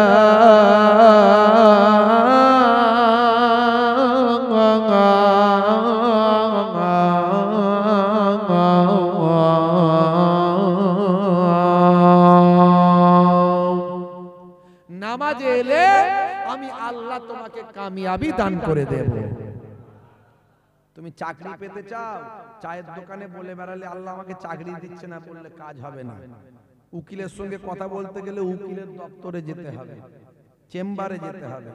ডাক্তার দেখানোর প্রয়োজন হলে ডাক্তারের চেম্বারে যেতে হবে। তা আমার সঙ্গে তোমার কিছু চাওয়া পাওয়া থাকলে আমার দপ্তর নামাজের সিজদায় এসে বলতে হবে। বলেছি কি সেখানে গিয়ে? খালি বলছি আমার মনের আশা পূর্ণ হচ্ছে না, আমার কাজ সাকসেস হচ্ছে না, আমার ব্যবসায় উন্নতি হচ্ছে না, আমার চাকরিটা হচ্ছে না, হচ্ছে না, হচ্ছে না, হচ্ছে না। কবার আল্লাহর কাছে সিজদায় গিয়ে কেঁদে কেঁদে দোয়া চেয়েছো বলো তো দেখি? আল্লাহ বলছে ওয়াস্তাঈনু বিস-সাবরি ওয়াস-সালাহ, বান্দা তোরা আমার কাছে সাহায্য প্রার্থনা কর ধৈর্য এবং নামাজের মাধ্যমে। 82 বার আল্লাহ কোরআনে বললেন নামাজের কথা। ওয়া আকিমুস সালাত ওয়া আতুজ যাকাত ওয়া আরকাউ মা'আর রাকিঈন, সালাতটা আদায় করো, যাকাতটা প্রদান করো, আর রুকুকারীদের সঙ্গে রুকুটা করো, অর্থাৎ জামাতে নামাজ পড়ো। নবী বলেন বাড়িতে যদি মহিলারা না থাকতো, বাচ্চারা না থাকতো, যে ঘর থেকে জামাতে নামাজে আসে না সেই ঘরগুলো আমি জ্বালিয়ে দেওয়ার অনুমতি দিতাম। কত বড় কথা! অন্ধ বলছে হুজুর আমার কি জামাতে নামাজ ছাড় আছে? আল্লাহর নবী বললেন হে অন্ধ, তুমি সব কাজ পারো, আজান শুনতে পাও? হ্যাঁ শুনতে পাই হুজুর। আজান যখন হবে কষ্ট করে জামাতে গিয়ে নামাজটা আদায় করবে। এটা অন্ধকেও ছাড় দেওয়া হয়নি। আমাদের মুসলমান ঘর আমরা নামাজ ছেড়ে দিয়েছি। ওয়াক্ত যে হলো ওযু করো, মসজিদে চলো, খোদার হুকুম পালন করো, নামাজটা পড়ো। ওয়াক্ত যে হলো ওযু করো, মসজিদে চলো, দিন রাত 5 ওয়াক্ত নামাজ পড়লে পাবে ভাই জান্নাত। জোরে হবে না? ফজরের সময় হলে মসজিদে যাও তুমি চলে, থেকো না বিছানায় শুয়ে, খোদা দেন রহমত ঢেলে। জোরে হবে না? জোরে হবে না।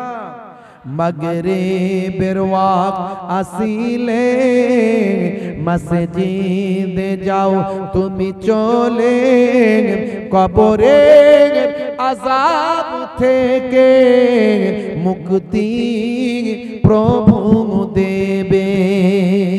ওয়াক্ত যে হলো ওযু করো, মসজিদে চলো, খোদার হুকুম পালন করো, নামাজটা পড়ো। ওয়াক্ত যে হলো ওযু করো, মসজিদে চলো। একটু মাঝে মাঝে ভাঙাচোরা কবি তো একটু সময় পেলে লিখে ফেলি, একটু নিজের লেখাগুলো মানুষের কাছে একটু সহজে যাতে বোঝানো যায় চেষ্টা করি। আর নামাজ সমস্ত ইবাদতের মধ্যে বড় ইবাদত। আমরা সারা জীবন ওয়াজ শুনছি। আমাদের মেঘালয় এই এলাকার মানুষ মাশাআল্লাহ বড় ভালো মানুষ, নেক মানুষ।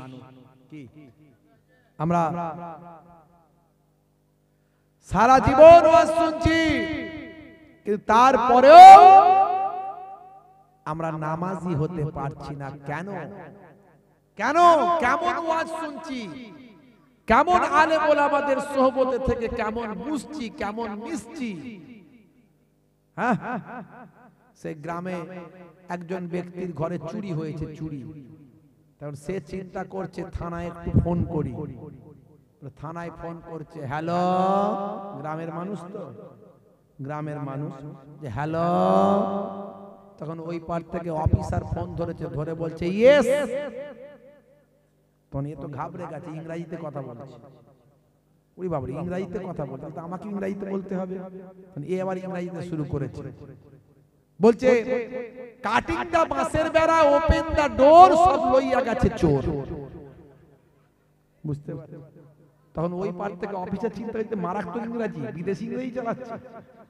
বলছে হোয়াট ইজ দা বাঁশের বেড়া? বলছে হোয়াট ইজ দা বাঁশের বেড়া? এই পার থেকে আবার ওই লোকটা বলছে, যার বাড়িতে চুরি হয়েছে, সে বলছে বাঁশের বেড়া ইজ খাড়া খাড়া, তার উপরে পেরেক মারা। এখন ইংরেজি শুনে অফিসার অজ্ঞান, বলছে এ বাপের কালে এরকম ইংরেজি শুনি। এখন সারা জীবন ধরে ওয়াজ শুনে যদি আমরা এরকম ইংরেজি ভাষা শিখি, তাহলে তো বিপদ হয়ে যাবে। ছোট্টবেলা থেকে ওয়াজ শুনছেন, এখনো নামাজ শিখলেন না। ছাগলও ছুটছে, চাচাও ছুটছে, ছাগলও ছুটছে, চাচাও ছুটছে। ছাগল ছুটে ছুটে মসজিদে ঢুকে গেছে, মসজিদে ঢুকে গেছে। চাচা মসজিদের সিঁড়িতে দাঁড়িয়ে আছে, বাইরে দাঁড়িয়ে আছে। আর কয়েকজন নামাজি নামাজ পড়ে বেরোচ্ছিল, ছাগল ঢোকা দেখে তারা বলছে ছাগল ঢুকে গেছে, চি চি চি চি, হাট হাট হাট হাট হাট। চাচা বাইরে থেকে দেখছে, দেখে বলছে হ্যাঁ গা, তোমাদের কি কোনো বুদ্ধি শুদ্ধি নাই? বলে কেন? বলে একটা অবেলা জানোয়ার মসজিদে ঢুকে গেছে। এইভাবে কেউ হ্যাট ছি থো কেউ করে? ভদ্র হয় বলতে পারো না? ভদ্র হয় বলা যায় না? আচ্ছা বলো তো দেখি, এর কোনো বুদ্ধি আছে? এই ছাগলটার কোনো বুদ্ধি আছে? বুদ্ধি থাকলে মসজিদে ঢুকতো? আমাকে কোনদিন ঢুকতে দেখেছো? চাচার অনেক বুদ্ধি, মসজিদে ঢোকে না। বুঝতে পারছো? 60 বছর ধরে ওয়াজ শুনছে, এখনো নামাজ শিখলো না। অনেক বুদ্ধি। 60 বছর ধরে ওয়াজ শুনছে, এখনো বুঝতে পারলো না কোনটা জান্নাতের রাস্তা আর কোনটা জাহান্নামের রাস্তা। কোরআন সত্য, নবী সত্য, আল্লাহ সত্য, এখনো মাথায় ঢুকলো না। কত বোঝাবো, কত বলবো? আমার নানা জান ফুরফুরা শরীফ ছোট হুজুর পীর কেবলা রাহমাতুল্লাহ আলাইহি, তিনি বলতেন বাবা, নামাজের ওয়াজ করতে গিয়ে বলতেন কি দিয়ে বোঝালে বুঝবে বলো? কি দিয়ে বোঝালে বুঝবে? ঝোড়া আর কোদাল দিয়ে বোঝালে বুঝবে বাবা? রেগে গিয়ে বলতেন। দাদা জান মায়াপুর পীরনগরী হুজুর পীর কেবলা, যাকে জিন্দা পীর জিন্দা ওলি বলা হতো, তিনি বলতেন বাবা, দিনে রাতে 24 ঘন্টা 23 ঘন্টা তুমি কাজ করো, 12 মিনিট করে সময় দিলে 1 ঘন্টায় 5 ওয়াক্তের নামাজ হয়। 1 ঘন্টা নামাজে দাও, 1 ঘন্টা নামাজে দিলে আমার আল্লাহ তোমার 23 ঘন্টা সাকসেসফুল করে দেবে। আল্লাহ নিজেই তো বলছেন হাইয়া আলাস সালাহ, এসো নামাজের দিকে এলো এসো, হাইয়া আলাল ফালাহ, কামিয়াবি কল্যাণের দিকে এসো। তুমি কল্যাণ পেতে চাও আর নামাজে যাবে না, এটা হতে পারে না। দুনিয়াতে সাকসেস হবে, আখিরাতেও সাকসেস হবে, তার জন্য তোমার 5 ওয়াক্ত নামাজে যাওয়া লাগবে। 5 ওয়াক্ত নামাজ পড়তে 1 ঘন্টা সময় লাগে, 23 ঘন্টা অন্য কাজ করো। একটু ভিতর দিকে চলে আসেন বাপ, ভিতর দিকে চলে আসেন। হে তরুণ যুবকেরা, যে কথা বলছিলাম একটু মনোযোগ দিয়ে শুনবেন, বেশি লম্বা চওড়া নয়, কষ্ট দেব না। কষ্ট হচ্ছে আপনাদের? কষ্ট হচ্ছে? কারা কারা চান না হাত তুলে দেখান।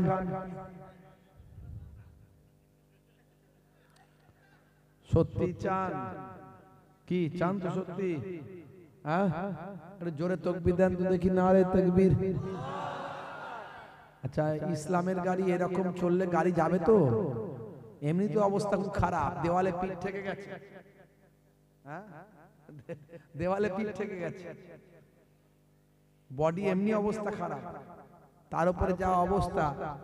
কি জি, ইসলামের গাড়ি 100-এ চালাতে হবে, আর আমরা ইসলামের গাড়ি নিয়ে শুধু মারপিট করছি। ও ঠিক না আমি ঠিক, আমি ঠিক ও ভুল। কথা ঠিক না? আমি ঠিক ও ভুল। ফুরফুরা, দেওবন্দি, তবলিগি, আহলে হাদিস, লামাযহাবি, হারাম, বিদআত, নাজায়েজ, পুরো সর্বনাশ। হ্যাঁ, সব ভেঙে ফেলার খাপ। এক কম্বলে 10 ফকির, শান্তি সুখে নিদ্রা যায়। এক রাজ্যে 2 রাজা, বাস করা যে ভীষণ দায়। এক রাজ্যে 10 ফকির, ভালো করে বুঝবেন লাইনটা। এক রাজ্যে 10 ফকির, এক কম্বলে 10 ফকির, শান্তি সুখে নিদ্রা যায়। এক কম্বলে 10 ফকির, শান্তি সুখে নিদ্রা যায়। এক রাজ্যে 2 রাজা, বাস করা যে ভীষণ দায়। রাজ্য বড় না কম্বল বড়? জোরে বলে, রাজ্য বড় না কম্বল বড়? রাজ্য বড়, কিন্তু কম্বলে যদি সত্যিকারের ফকির মানে ভিক্ষা চাওয়া ফকির নয়, ও তো রাত দিন মারপিট করে। 1 টাকা কম বেশি হয়ে গেলে মারপিট লেগে যাবে। ও ফকির নয়, আল্লাহ ভোলা ফকির, আল্লাহর ইবাদত করা ফকির। ফকির 10 জন আল্লাহ ওয়ালা মানুষ, প্রকৃত যারা আল্লাহ ওয়ালা, তাদেরকে একটা কম্বলে ঢুকিয়ে দেন। সকালবেলা উঠে বলবে, ফজরের সময় আজান হওয়ার পরে উঠে বলবে, ভাই গায়ে পা লেগে গেলে কিছু মনে করো না, ভাই বিয়াদবি হয়ে গেছে, ভাই কাছে পা লেগে গেছে, কিছু মনে করো না। আর একটা রাজ্যেতে 2 রাজাকে বসিয়ে দেন, 2 রাজা। এ বলে ওকে মারলে সবটা আমার, ও বলে ওকে মারলে সবটা আমার। আর এখন আমরা যারা বলি যে আমরা ফকির, আমরা নবীর উম্মত, হ্যাঁ, এই 2-4টে মাওলানাকে এক কাছে বসিয়ে দেন একটা ঘরে, 2-4টে মাওলানা হুজুরকে এক কাছে বসিয়ে দেন। ই বলবে এটা জায়েজ, ও বলবে হারাম, ও বলবে বেদাত, ও বলবে একেবারে কাফের, তুই কাফের, ও বলবে তুই মুশরিক, ধিসুম ঠাসাম। আবার নিজেদেরকে বলে আমরা হলাম নবীর উম্মত, আমরা নবীর সুন্নত মেনে চলি। উড়ি সর্ববিরাট সুন্নত মেনে চলে। হ্যাঁ, নবী বলেছে। সাহাবায়ে কেরামদের মধ্যেও বিতর্ক ছিল, কিন্তু তারা ইসলামের স্বার্থে সব ঐক্যবদ্ধ। বিতর্ক কি নিয়ে? মাসালা বোঝা নিয়ে, ব্যাখ্যা বোঝা নিয়ে। এই যে ধরেন আমি দাঁড়িয়ে কি নবীকে সালাম জানালাম, দাঁড়িয়ে প্রথমে জানিয়েছি সালাম জানিয়েছি। সালাম দেওয়ার অর্ডারটা আল্লাহর, এটা সবাই মানে, সব সিলসিলা, সব মাযহাব, সব দল, সব মত সবাই মানে, কারণ কোরআনের আয়াত, কেউ অস্বীকার করতে পারবে না। ইন্নাল্লাহা ওয়া মালাইকাতাহু ইউসাল্লুনা আলান নবী ইয়া আইয়ুহাল্লাযীনা আমানু, বলেন সাল্লু আলাইহি ওয়া সাল্লিমু। মুখস্থ আপনাদের মুখস্থ। তাই এটা কোথাকার? এটা কি? এটা কোরআনের আয়াত। এটা একটা অক্ষরকে অস্বীকার করলে সে বেঈমান হয়ে যাবে। সারা পৃথিবীর আলেমের এক ফতোয়া। একটা কোরআনের লাইনকে, একটা ওয়ার্ডকে, একটা লাইনকে কেউ অস্বীকার করলে ঈমান চলে যাবে। তাহলে এটা সবাই মানে, ফুরফুরা ওয়ালা মানে, জোনপুরি ওয়ালা মানে, তবলিগ ওয়ালা মানে, দেওবন্দি ওয়ালা মানে, বেরলভি ওয়ালা মানে, আলমগীর ওয়ালা মানে, যত পীর ফকির সব মানে। কথা ঠিক না ভুল? কিন্তু দেখুন ব্যাখ্যাটা কিরকম হচ্ছে। নিশ্চয় আল্লাহ তাআলা ইন্নাল্লাহা ওয়া মালাইকাতাহু নিশ্চয় আল্লাহ তাআলা এবং তার মালায়েকা ফেরেশতারা ইউসাল্লুনা আলান নবী নবীর উপর দরুদ পেশ করে জোরে হবে না তাহলে আল্লাহও নবীর উপর দরুদ পেশ করে ফেরেশতারাও নবীর উপর দরুদ পেশ করে আর মৌলবী कहता है নবী हम जैसा है আল্লাহ যার উপর দরুদ পেশ করছে ফেরেশতারা যার উপর দরুদ পেশ করছে মৌলবী বলছে নবী আমাদের মতো मैं कहता हूं कहां नबी कहां मौलवी कहां नबी कहां मौलवी मौलवी कहता है नबी हम जैसा है क्योंकि हम भी खाते हैं नबी भी खाता था क्योंकि हम भी सोते हैं नबी भी सोता था क्योंकि हमारा रोजी रोटी हमारा भी था नबी का भी था क्योंकि नबी का भी परिवार था हमारा भी परिवार है हम नबी जैसा है नबी हम जैसा है बोलूं ना नाउजुबिल्लाह मैं कहता हूं कहां नबी कहां मौलवी तू खाक वाले नबी नूर वाले तू दूध वाले नबी दूध वाले तू सूद वाले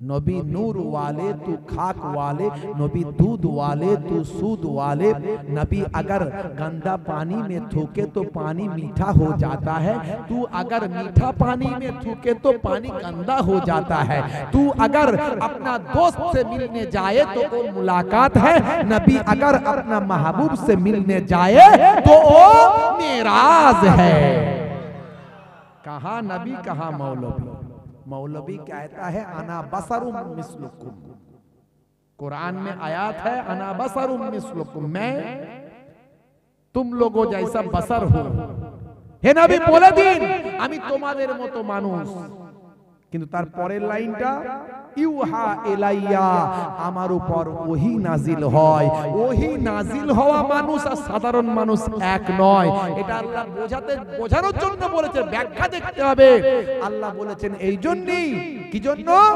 না এই জন্যই বলেছেন যাতে আগের যুগে নবীদেরকে আল্লাহর ছেলে মনে করত সন্তান মনে করত আল্লাহ মনে করত যাতে নবীকে কেউ আল্লাহ না মনে করে আল্লাহর ছেলে না মনে করে তাই আল্লাহ বলছেন হে নবী বলে দিন আমি তোমাদের মতো মানুষ কিন্তু আমার উপরে ওহী নাজিল হয় জোরে হবে না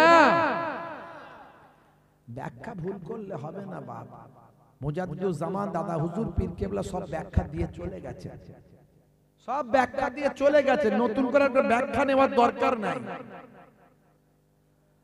নিশ্চয় আল্লাহ তাআলা এবং তার ফেরেশতারা ইউসাল্লুনা আলান নবী নবীর উপর দরুদ পেশ করে আল্লাহ বলছেন ইয়া আইয়ুহাল্লাযিনা আমানু হে বিশ্বাসী বান্দারা সল্লু তোমরাও দরুদ পেশ করো তাহলে আমাদেরও কি আমাদের আল্লাহ নির্দেশ কি দিচ্ছেন তোমরা দরুদ পেশ করো আমরা কি করব নবীর উপর দরুদ পেশ করব ওয়াসাল্লিমু এবং সালামও পেশ করো জোরে হবে না এই অর্ডার কার আয়াত কোথাকার কোরআনের আয়াত কোথাকার অস্বীকার করলে ঈমান থাকবে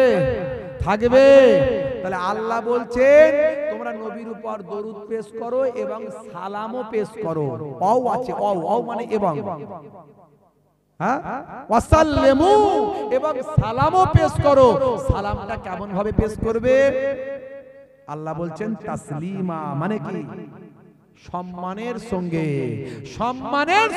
নবীকে সালাম পেশ করো জোরে হবে না কেউ বলছে হুজুর আমরা বসে বসে নবীকে সালাম দিই ওটাই আমাদের সম্মান তো দাও কেউ বলছে হুজুর আমরা শুয়ে শুয়ে নবীকে সালাম দিই তো দাও ওটাই আমাদের সম্মান হোক তাই হোক ঝগড়া কিসের ঝগড়া তা আমরা দাঁড়িয়ে দাঁড়িয়ে নবীকে সালাম দিই এটা আমাদের সম্মান তো ঝগড়া কিসের দ্বন্দ্ব কিসের আমি তোমারটাকে হারাম বলছি না তুমি আমারটাকে হারাম বলবে না মিটে গেল ঝামেলা আমরা ভাই ভাই কথা ঠিক না ভুল বলেন আমাদের আল্লাহ এক নবী এক কাবা এক কিবলা এক সব বলি এক আর কিয়াম করলি বলে হয় হারাম কাজ করছে কাফের হয়ে গেছে বেঈমান হয়ে গেছে বেদাত হয়ে গেছে ওই কিয়াম করে না ও দাঁড়িয়ে ইয়া নবী সালাম আলাইকা দেয় না ওই বেঈমান হয়ে গেছে শুরু হয়ে গেল খেল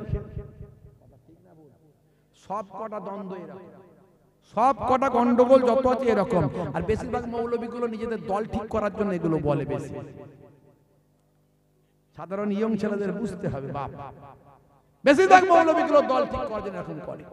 আমার ফুরফুরা শরীফ মুজাদ্দুজ্জামান পীর আবু বকর সিদ্দিক রাহমাতুল্লাহ আলাইহি বলছেন, বাবা কোরআন হাদিসে কোথাও লেখা নাই যে নবীকে দাঁড়িয়ে সালাম দাও কি বসে সালাম দাও কি শুয়ে সালাম দাও। তবে ব্যাখ্যা যেহেতু এরকম এসেছে সম্মানের সঙ্গে সালাম দিতে হবে। আমি নবীকে সালাম দেওয়ার ক্ষেত্রে সম্মান বুঝি যে পূর্বের জামানায় ওলি আউলিয়ারাও নবীকে যখন সালাম দিতেন দাঁড়িয়ে দিতেন, আমিও দাঁড়িয়ে দেওয়াটাকে গুরুত্ব দিচ্ছি। এটাই বুঝি যে দাঁড়িয়ে দেওয়াটাই সম্মানের। যদি কেউ বসে দেয় তাকে জোর করে হাত ধরে তুলবে না। আর যদি আমরা যারা দাঁড়িয়ে দিই, হে বাবারা তোমরা যারা বসে দাও, তারা যারা দাঁড়িয়ে সালাম দেয় নবী তাদেরকে হাত ধরে বসাবে না। এইগুলো নিয়ে দ্বন্দ্ব করবে না। আল্লাহর নবীর হাদিস, সিবাবুল মুসলিমি ফুসুকুন ওয়া কিতালুহু কুফরুন। মুসলমানকে গালি দিলে সে ফাসিক হয়ে যায়। তুমি একজন আলেম হয়ে ফাসিক কেমন করে হচ্ছ গালি দিয়ে? বাবা এগুলো নিয়ে দ্বন্দ্ব করো না, ছোট ছোট মাসালাগুলো নিয়ে ঝগড়া অশান্তি করো না।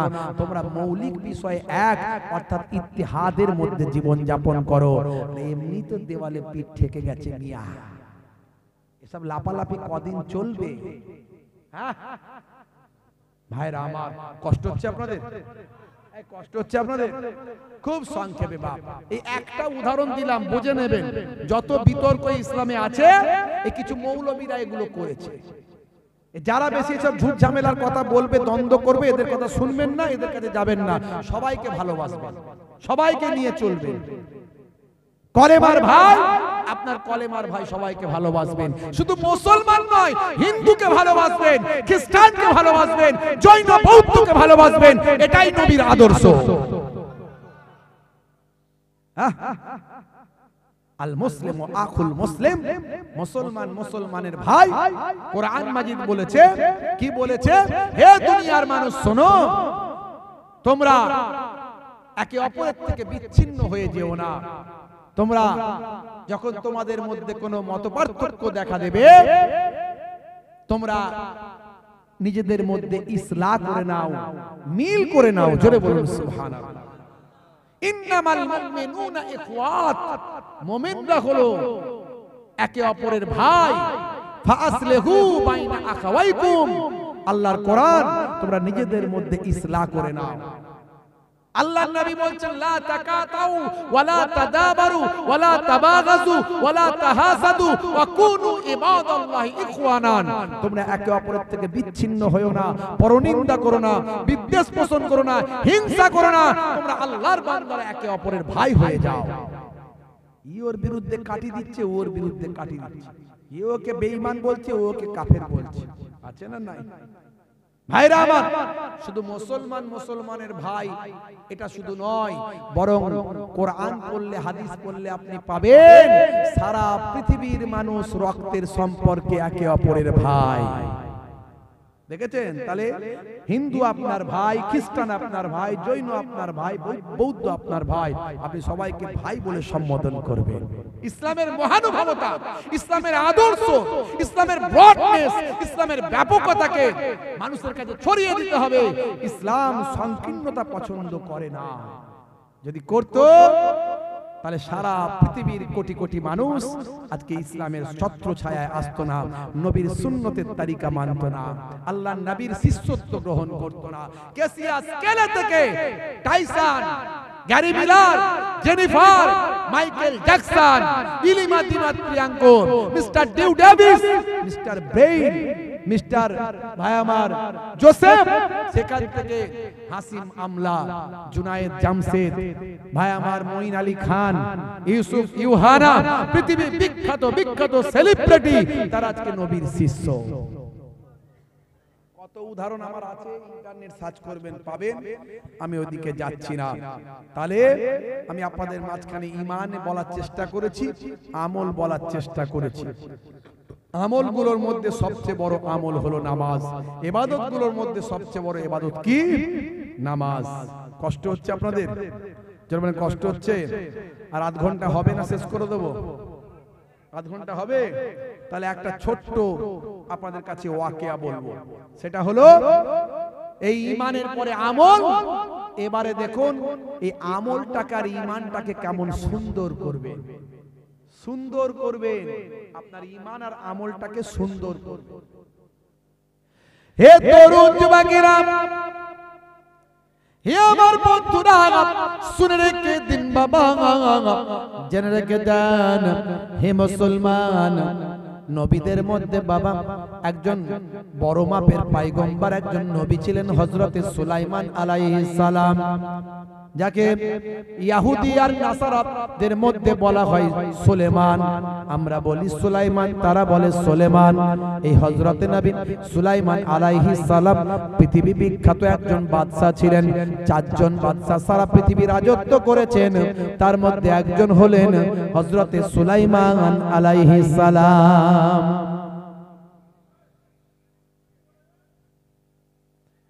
হে তরুণ যুবকেরা, হে আমার বন্ধুরা, শুনে রেখে দিন বাবা, আমার আল্লাহ সুলাইমান নবীকে বললেন, হে নবী সুলাইমান, আমি তোমাকে দুটোর মধ্যে একটা দেব, হয় তোমাকে রাজ্য দেব, না হলে তোমাকে বিদ্যা দেব, বলো তুমি দুটোর মধ্যে কোনটা নেবে?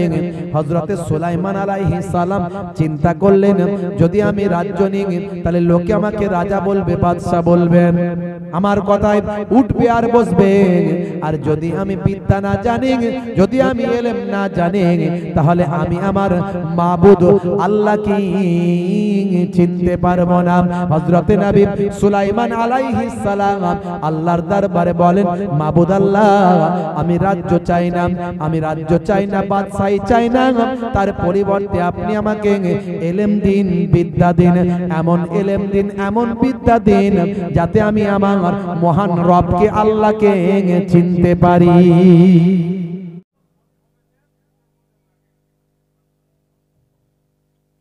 এমন ইলম দেন, এমন আমাকে ইলম দেন যাতে আমি আল্লাহকে চিনতে পারি, যাতে আমি আল্লাহকে চিনতে পারি। বুঝতে পারছেন ভাইরা আমার, তরুণ যুবকেরা আমার, সংক্ষেপ কথা একটু মন দেন, যাতে আমি আল্লাহকে চিনতে পারি।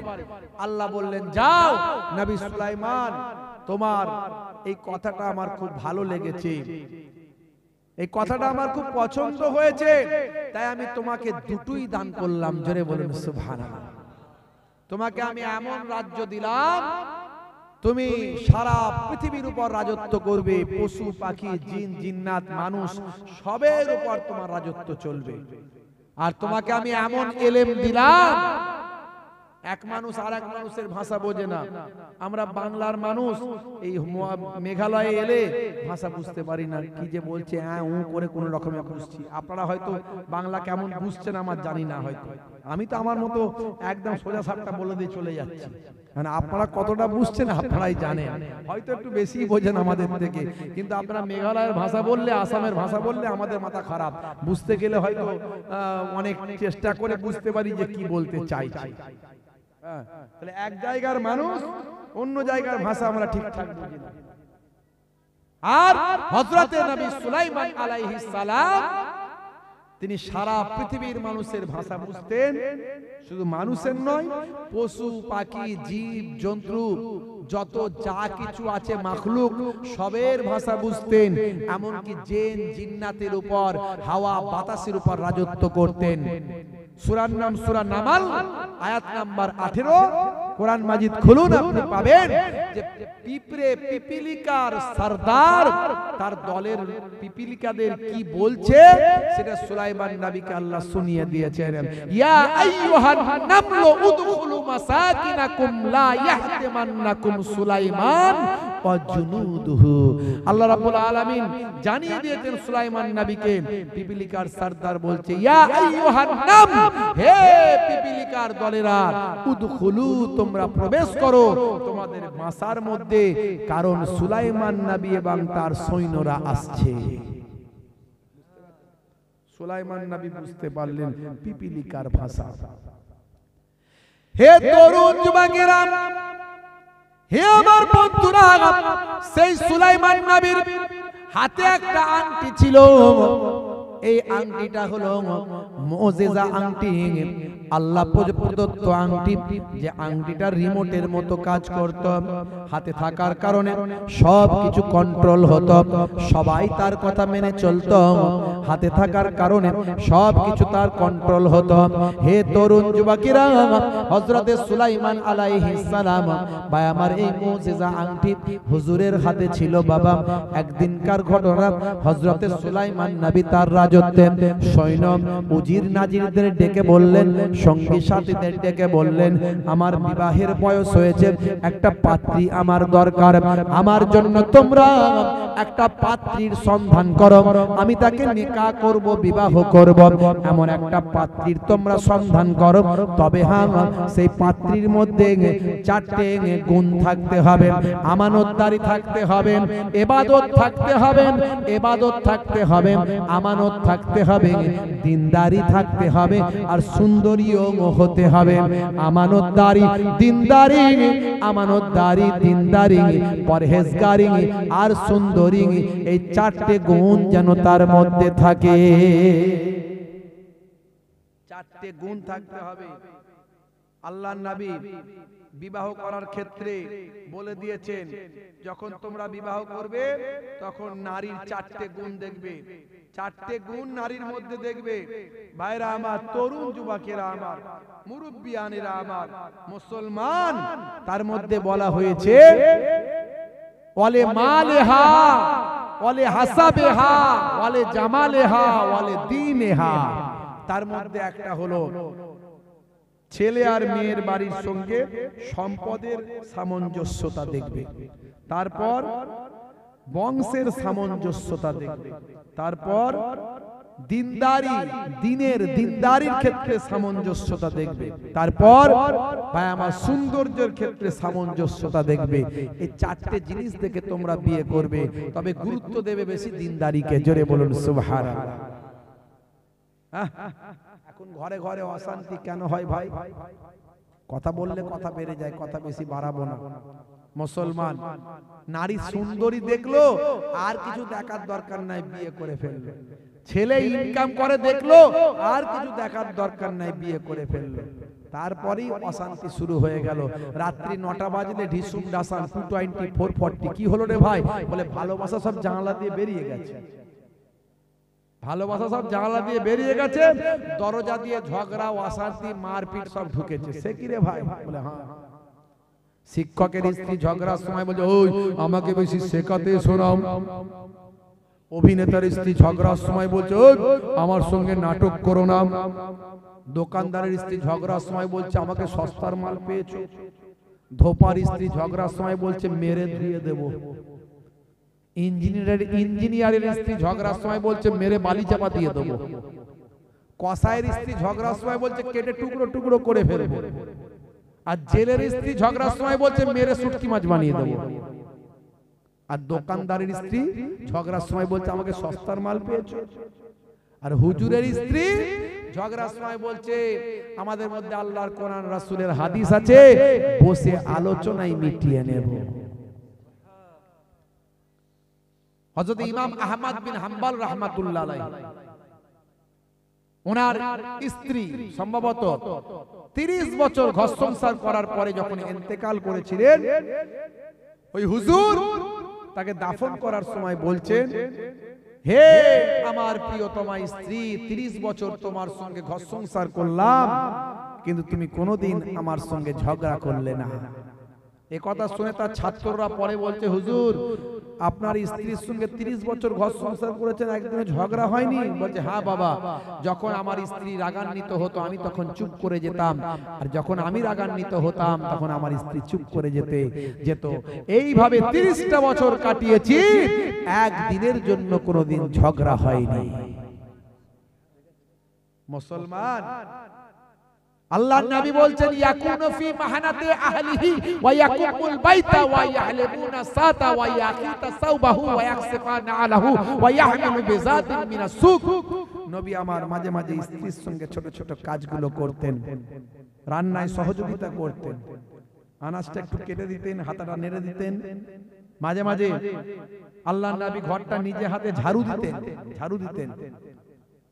জামাটা আজকে একটু দেওয়ালে লেগে ছিঁড়ে গেছে, একটু পেরেকে লেগে ছিঁড়ে গেছে, আমি বড় লোক, লক্ষ টাকার মালিক, চলবে না, অন্য নতুন জামা না।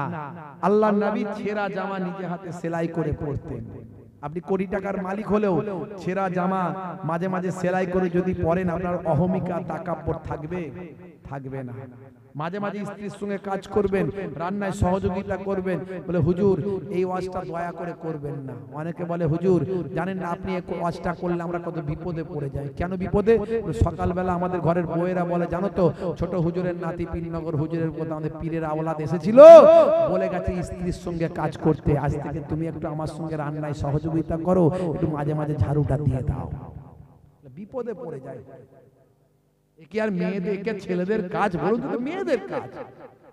আমি বলি রান্নায় যদি সহযোগিতা মাঝে মাঝে করো, হাতে সময় থাকলে একটু ঘরটা ঝাড়ু দাও, তাতে স্ত্রীর সঙ্গে প্রেম বাড়বে না কমবে?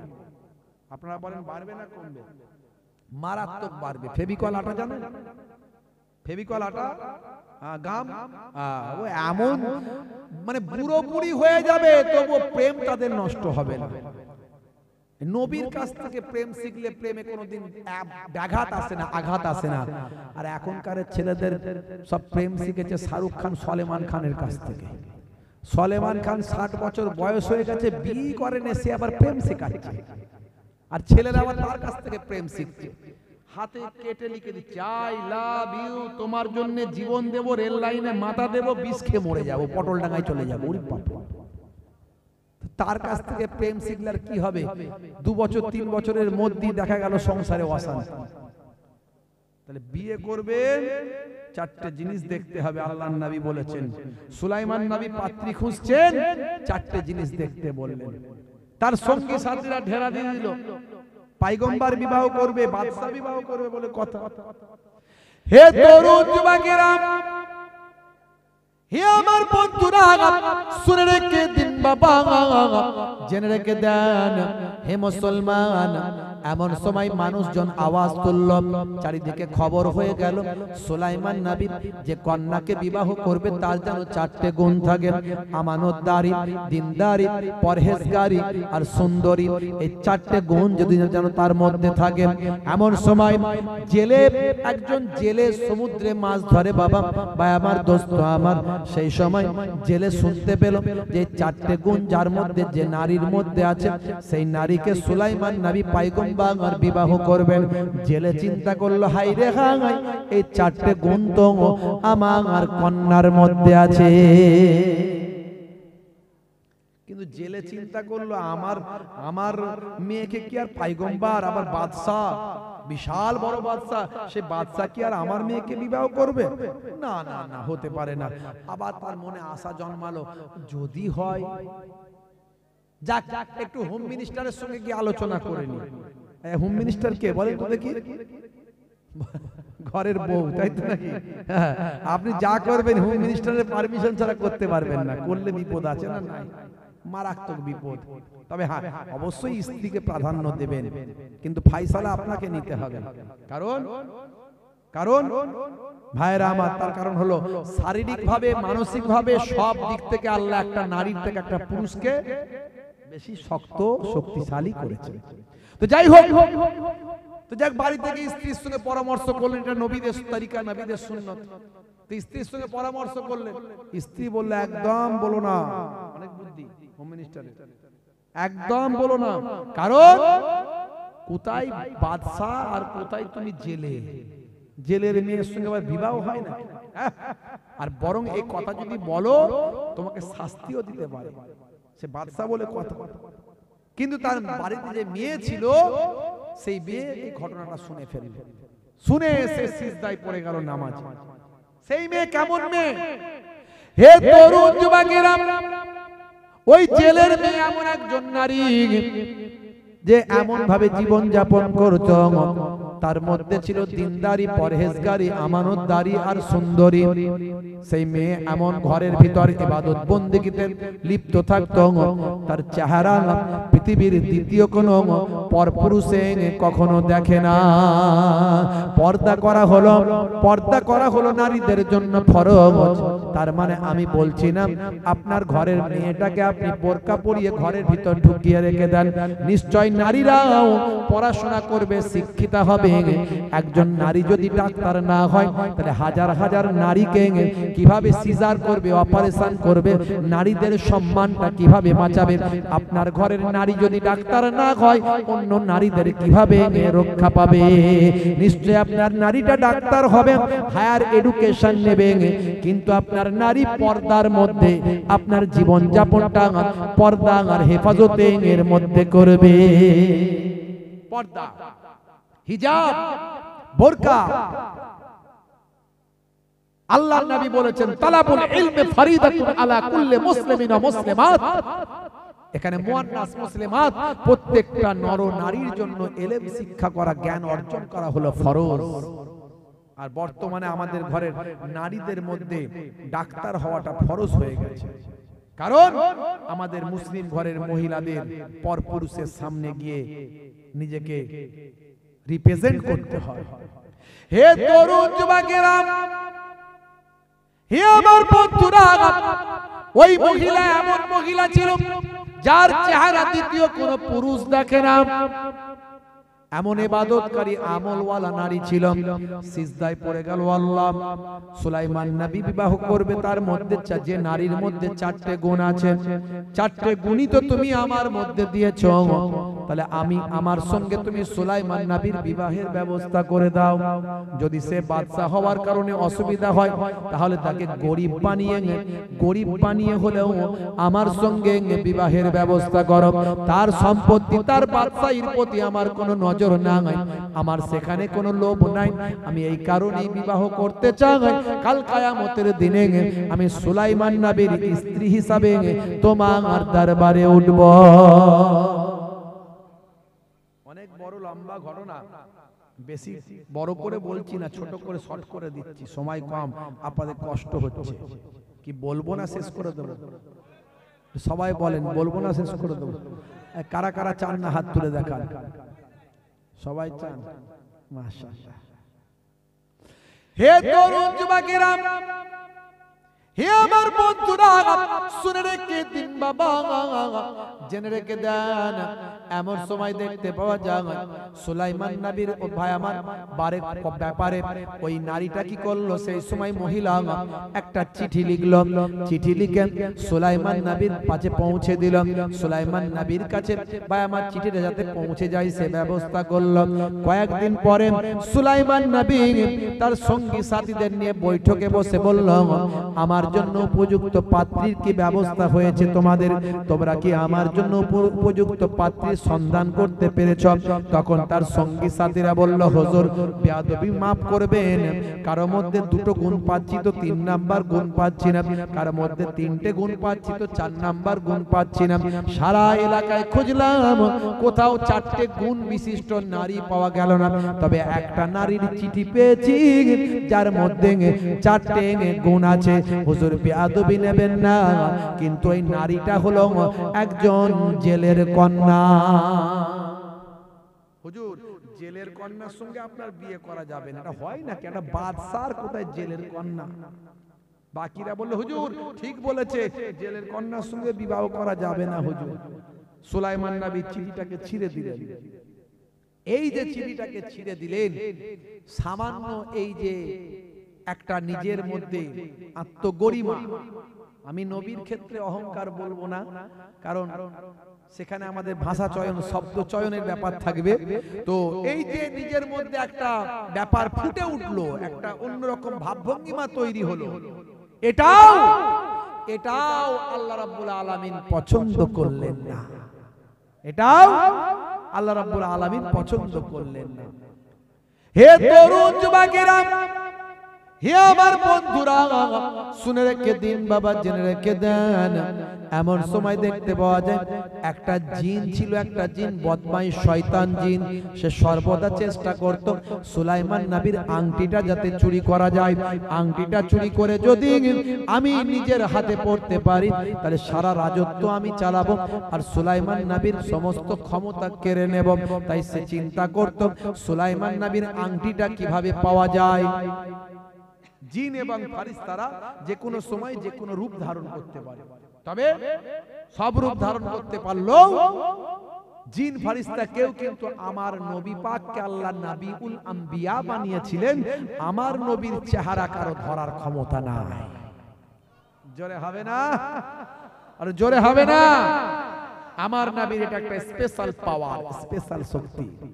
তো এই জিন সব সময় শয়তান জিন সন্ধানে থাকতো সুলাইমান নবীর আংটিটা কিভাবে পাবো। একদিন সুলাইমান নবী টয়লেটে যাওয়ার জন্য সঙ্গীকে এই আংটিটা খুলে দিলেন। দেওয়ার পরে ওই জিন বুঝতে পারলো, সঙ্গে সঙ্গে সুলাইমান নবীর চেহারা ধারণ করলো, করে এসে সঙ্গীকে বলল, এই আমার আংটিটা দাও বাবা। সে বলল সুলাইমান নবী চাইছে, আংটি দিয়ে দিয়েছে। আংটি সঙ্গে সঙ্গে ওই জিন হাতে পরে নিয়ে স্পেশাল পাওয়ার, ক্ষমতা, আল্লাহ প্রদত্ত শক্তি পেয়ে গেল, রিমোট পেয়ে গেল। ভাই আমার সিংহাসনে বসে গেল আর বলল, জানো এই সঙ্গীরা শুনে রেখে দাও, একটা আমার রূপ ধারণ করে একটা বদমাইশ ঘুরে বেড়াচ্ছে। সে যদি এসে আমার নিজেকে সুলাইমান বলে দাবি করে, আমার কাছে খবর আছে, তাকে ধরে ঘা কতক দিয়ে সমুদ্রের কিনারায় ফেলে দেবে। যাও। এই জিন অর্ডার দিল। সুলাইমান নবী, অরিজিনাল সুলাইমান নবী পরে যখন এসে বলছে, কই বাবা আমার আংটিটা দাও, বুঝলো এটা তো তাহলে ওই ডুপ্লিকেট, বুঝতে পারছে। তখন সবাই মিলে অরিজিনাল সুলাইমান নবীকে আর বিশ্বাস করলো না, মারধর করলো, রক্তাক্ত করলো, করে সমুদ্রের কিনারায় ফেলে দিয়ে চলে গেল। হে তরুণ যুবকেরা, ওই জেলে মাছ ধরে ফিরছিল, সুলাইমান নবীকে দেখতে পায়, কিন্তু চেনে না এটা সুলাইমান নবী। একটা সুন্দর চেহারার মানুষ সমুদ্রের কিনারায় পড়ে আছে। হে তরুণ যুবকেরা, মুরব্বিয়ানেরা, তার শরীরটা রক্তাক্ত, গায়ে মাথায় জেলে পানি দিলেন। ভাই আমার জেলে ছিলেন আল্লাহওয়ালা মানুষ। হে তরুণ যুবকেরা, ওই আল্লাহর নেক বান্দা, আল্লাহর মাহবুব বান্দা ওই জেলে সুলাইমান নবীর শরীরকে সুস্থ করার চেষ্টা করলেন। সেখান থেকে একটু সুস্থ হওয়ার পরে সুলাইমান নবীকে নিজের বাড়িতে নিয়ে এলেন। জিজ্ঞাসা করলেন, বাবা ছেলে আপনি কে? আপনার পরিচয়টা কি? আপনার নাম ঠিকানা কি? সুলাইমান নবীর আল্লাহ পূর্বের স্মৃতি যা কিছু ছিল সব কিছু ভুলিয়ে দিলেন। সুলাইমান নবী নিজের নাম জানেন না, নিজের পরিচয় জানেন না, তিনি একজন বাদশা সেটাও জানেন না, পূর্বের কোনো কথা তার আর মনে নাই। মনে যখন কিছু নাই বাবা, তো তুমি আমার বাড়িতেই থাকো। কয়েকদিন থাকার পরে বললেন, বাবা তোমার মধ্যে আমি আমানতদারি, দিনদারি, ইবাদত সবকিছু দেখতে পাচ্ছি। তুমি আসার পর থেকে আমার মাছ ধরা, জালেতে মাছও উঠা বেড়ে গেছে। তুমি একজন নেক মানুষ, তো তুমি এখানেই থাকো বাবা, যতদিন পারো, কোনো অসুবিধা নাই। তুমি এক কাজ করো, আমার একজন লোক লাগবে, তুমি ঘরে আসার পর থেকে আমার মাছ আরো বেড়ে গেছে ধরা, তো একজন লোক লাগবে, তুমি কি আমার সঙ্গে কাজে যাবে? যদি যাও তাহলে 200 স্বর্ণ মুদ্রা করে মাসে তোমাকে দেব। বলে হ্যাঁ ঠিক আছে। সুলাইমান নবী প্রতিদিন জেলের সঙ্গে মাছ ধরতে যান। 1 বছর কেটে গেল। হে তরুণ যুবকেরা, হে আমার বন্ধুরা, 1 বছর কেটে গেছে। এদিকে বাবা দেখতে পাওয়া যায় বদমাইশ একজন শয়তান জিন যে সুলাইমান নবীর রূপ ধারণ করে রাজত্ব করছে। এর ফলে লোকজনের মধ্যে অরাজকতা সৃষ্টি হয়েছে, সম্পত্তি ভাই আমার সমস্যা তৈরি হয়েছে, দেশের মধ্যে সম্পদের দাম বেড়ে গেছে, মালের দাম বেড়ে গেছে, মানুষের মধ্যে রাহাজানি, অন্যায়, অত্যাচার, পাপ বেড়ে গেছে, আইনের শাসন বাবা লুপ্ত হয়ে গেছে। মানুষ কষ্টের মধ্যে দিন কাটাচ্ছে, প্রজারাও অশান্তির মধ্যে আছে। হে তরুণ যুবকেরা, হে আমার বন্ধুরা, সুলাইমান নবীর একজন ভক্ত ভালো জেন যখন জানতে পারল দেশের মধ্যে অরাজকতার পরিবেশ তৈরি হয়েছে, তখন সে চিন্তা করল সুলাইমান নবী কি বসে থাকতে পারেন? সুলাইমান নবী রাজত্ব চালালে দেশে কি অরাজকতা থাকতে পারে? এটা একজন নবীর জন্য কখনো হতে পারে না। দেখি তো সুলাইমান নবী কি করছেন, তার সিংহাসনে আছেন কিনা একবার দেখি। গিয়ে যখন রাজ দরবারে গিয়ে হাজির হলেন, ভাই আমার জেন তো জানতে পারবে, জেন তো চেনেন। ভাই আমার গিয়ে দেখলেন সর্বনাশ, সুলাইমান নবীর চেহারা ধরে একটা শয়তান জেন সুলাইমান নবীর সুরাতে রাজত্ব করছেন। ওই ভালো জেন তখন শয়তান জেনের পেছনে পড়লেন। শয়তান জেন ভয়ে পালাতে শুরু করলো, ছুটতে শুরু করলো।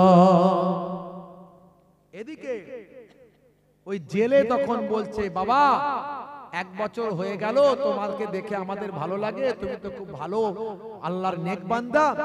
তো আচ্ছা বলো তো দেখি, এই ঘরেতে আমরা কজন থাকি? বলে আমরা 3 জন থাকি। কে কে? বলে আপনারা 2 জন আর আমি থাকি, আপনারা স্বামী স্ত্রী 2 জন আর আমি থাকি।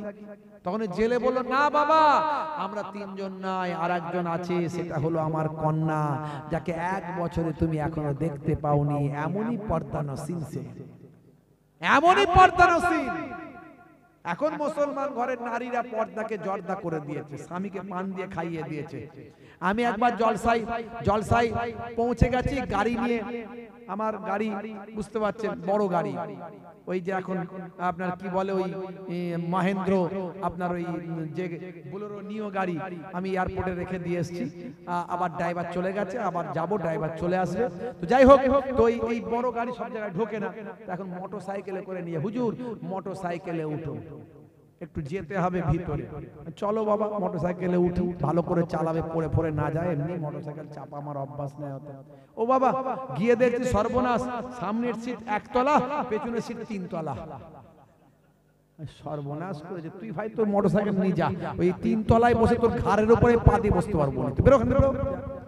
কারা চাপে এরা? বলে হুজুর এগুলি চলছে এখন। সর্বনাশ মুসলমান, হাই রে হাই।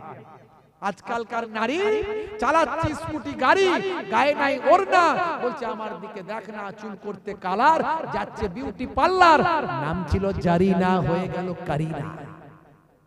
মুসলমানের নারী করছে বাড়াবাড়ি, হাতে ধরেছে কাটারি, বলছে বেরিয়ে আয় শ্বশুর শাশুড়ি।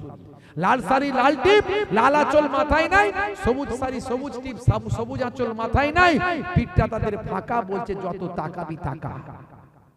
আর স্বামী মনে মনে করছে আমার বউকে নায়িকা লাগছে, নিজে বসেছে 1 তলায়, মোটরসাইকেলের পেছনে বউকে বসেছে 3 তলায়। এর যতটা শরীর ফাঁকা, ওর ততটা শরীর ফাঁকা। রাগ করবেন না বাপ, যেটা বাস্তব বলছি। স্বামী নিজেকে নায়ক বলছে শাহরুখ খান, আর ওর বউকে সাজিয়েছে নায়িকা। হাই রে হাই, আখেরি জামানা। মুসলমান দেওয়ালে পিঠ থেকে গেছে। আজকে তাকিয়ে দেখুন কোন জায়গায় পরিস্থিতি কি হয়েছে। সৌদি আরবের জমিনে, মক্কা শরীফ, মদিনা শরীফে বন্যা হয়ে গেছে। দেখেছেন সমস্ত গাড়িগুলো সব বন্যায় ভেসে গিয়ে জড়ো হয়ে যাচ্ছে। পবিত্র নগরী মক্কা শরীফ, মদিনা শরীফে বন্যার পানিতে থই থই করছে। সারা সৌদি আরব পানিতে ডুবে গেছে। আমেরিকায়, ক্যালিফোর্নিয়া, লস অ্যাঞ্জেলস আজ 5 দিন 6 দিন ধরে দাবানলের আগুন জ্বলছে। বলছে যত তাতে পানি ঢালছে তত আরো আগুনের তেজ বেড়ে যাচ্ছে। হেলিকপ্টারে করে নিয়ে এসে পানি ঢালছে। ভাই আমার, পাশাপাশি 2-3টের দেশ থেকে সমস্ত পানি যাতে বন্ধ করা যায়, ভাই আমার দমকল বাহিনী, হেলিকপ্টার বাহিনী কত কি নামিয়ে দিয়ে, তাও কাজ হচ্ছে না। ভাই আমার, গাজাকে জ্বালাতে চেয়েছে, এখন নিজেই জ্বলে যাচ্ছে। মস্তানের মস্তানি আর কাজ করে না। সব মস্তান একদিন শেষ হবে, সব মস্তান একদিন ধ্বংস হবে। ফেরাউনের মস্তানি চলেনি, নমরুদের মস্তানি চলেনি। এদিকে মোহাম্মদ বিন সালমান সেও মস্তানি শুরু করেছে। কোরআন হাদিসের বাইরে গিয়ে সেখানে নাচের কনসার্ট করেছে। পৃথিবী থেকে, পৃথিবীর বিভিন্ন জায়গা থেকে নর্তকীদের নিয়ে এসেছে। স্বল্প পোশাক পরিহিতা নর্তকী বিনোদন দিচ্ছে, আর আরাবিয়ানরা বসে বসে আনন্দ নিচ্ছে। স্টেজ করেছে স্বল্প পোশাক পরিহিতা মহিলা, অর্ধলগ্ন মহিলা। ভাই আমার, পৃথিবীর বিভিন্ন দেশ থেকে এনে পৃথিবীর বিভিন্ন দেশের ভাই আমার তাদেরকে বার্তা দিচ্ছে, দেখো আমরা তোমাদেরই মতো রে ভাই, আমাদের সঙ্গে মিলেমিশে চলো, ব্যবসা করো, ঠিকঠাক ভাবে ফুর্তি করি, আনন্দ করি। আর স্টেজটাতে বানিয়েছে কাবা শরীফের ছবি। কাবা শরীফের ছবি দিয়ে স্টেজ বানিয়ে অপমান করবে। আল্লাহর কোরআনকে, কাবাকে অপমান করবে, পবিত্র নগরীকে অপমান করবে। আল্লাহ বলছেন, দেখ হে সৌদির বাদশা, তোদেরকে পানি দিয়ে ডুবিয়ে দিলাম। দেখ, বেশি বাড়াবাড়ি করবি, আমেরিকার দিকে তাকা। ওরা পৃথিবীর দাদা, ওদের উপরে এমন দাবানল চালিয়েছি, দেখ আজও চলছে। ভাই আমার, হাজার হাজার বাড়ি ঘর সব পুড়ে ছাই হয়ে যাচ্ছে। আমি আল্লাহর কাছে তোদেরকে সাইজ করতে কয়েক মিনিটও লাগবে না, এখনো সাবধান হয়ে যা। এটা আল্লাহর পক্ষ থেকে গজব, বিশ্বাস কর। মুসলমান, কদিন আগে নেপালে ভূমিকম্প হয়েছে না হয়নি? হ্যাঁ, সবই তো জানেন। মাশাআল্লাহ, আল্লাহ কোরআন মাজিদে হাদিস পাকে বলেছেন, মানুষ যখন, মানুষকে মাঝে মাঝে আমি এই রকম বিপদ দিই, গজব দিই, ভূমিকম্প দিই, ভূমিধস দিই, দাবানল দিই, বন্যা দিই, তুফান দিই, ঝড় দিই, এর দ্বারাই মানুষকে আমি বলি, হে মানুষ, এখনো আমার নির্দেশ মেনে চলো, এখনো আমার নির্দেশ মেনে চলো, না হলে আমি আল্লাহ চাইলে তোমাকে ধ্বংস করতে পারি। আগের যুগে নবীদের আমলে নূহ নবীর জামানায় বন্যা হয়েছে, লূত নবীর জামানায় আল্লাহ গজব দিয়েছেন, হুদ নবীর জামানায় গজব দিয়েছেন, বায়ামা দাউদ নবীর জামানায় বানরে পরিণত করেছেন, অন্যান্য নবীদের জামানাতে আল্লাহ চাটে ধ্বংস করেছেন। আমার নবীর উম্মতদেরকে একসঙ্গে আল্লাহ ধ্বংস করেননি। তার কারণ হলো আমার নবী দোয়া চেয়েছেন, আল্লাহ আমার উম্মতকে একসঙ্গে ধ্বংস করবেন না। এখনো সময় আছে। পাকাল মাছ কাদায় থাকে, গায়ে কাদা লাগায় না। আপনি আজ থেকে পরিবর্তন হন, কে হলো না হলো দেখার দরকার নাই। আজ থেকে নামাজি হন, সুন্নত ওয়ালা হয়ে যান, দিনদারি পরেশগারি নিয়ে আসুন। আল্লাহ আপনাকে পাকাল মাছের মতো ভিতর থেকে হেফাজত করে দেবেন, আপনি বুঝতেই পারবেন না। হে তরুণ যুবকেরা, হে আমার বন্ধুরা, শুনে রেখে দিন বাবা, জেনে রেখে দেন। এমন সময় দেখতে পাওয়া যায় হযরতে সুলাইমান নবীকে, সেই সময় ভাই আমার জেলে বলল, আমার বাড়িতে 4 জন, ওই মহিলা আমার কন্যা, যার মধ্যে ইবাদতকারী, যে একজন ইবাদতকারী, আমানতদারী, একজন আমানতদারী, দিনদারী এবং সুন্দরী, 4টে গুণ তার মধ্যে আছে। কিন্তু আজকে আমার জেলের কন্যা, শুনে রেখে দাও হে বাবা ছেলে, তোমার মধ্যে আমি দিনদারি পরহেজগারি, তোমার মধ্যে নেককার বান্দা হিসাবে তোমাকে বুঝেছি। তুমি কি রাজি আছো? আমার কন্যার বিবাহ দেওয়ার উপযুক্ত হয়েছে, আমার কন্যার সঙ্গে তোমার বিবাহ দিতে চাই, তুমি কি এটা রাজি আছো? এমন সময় সুলাইমান নবী বললেন, এর থেকে ভালো কন্যার কোথায় পেতে পারি, এর থেকে ভালো পাত্রী আর কোথায় পেতে পারি? নিশ্চয় আমি আপনার কন্যাকে বিবাহ করতে চাই। সুলাইমান নবীর বিবাহ হয়ে গেল জেলের কন্যার সঙ্গে। ওদিকে ওই বদমাইশ জিনের পিছনে ছুটেছে কে? ভালো একটা জিন।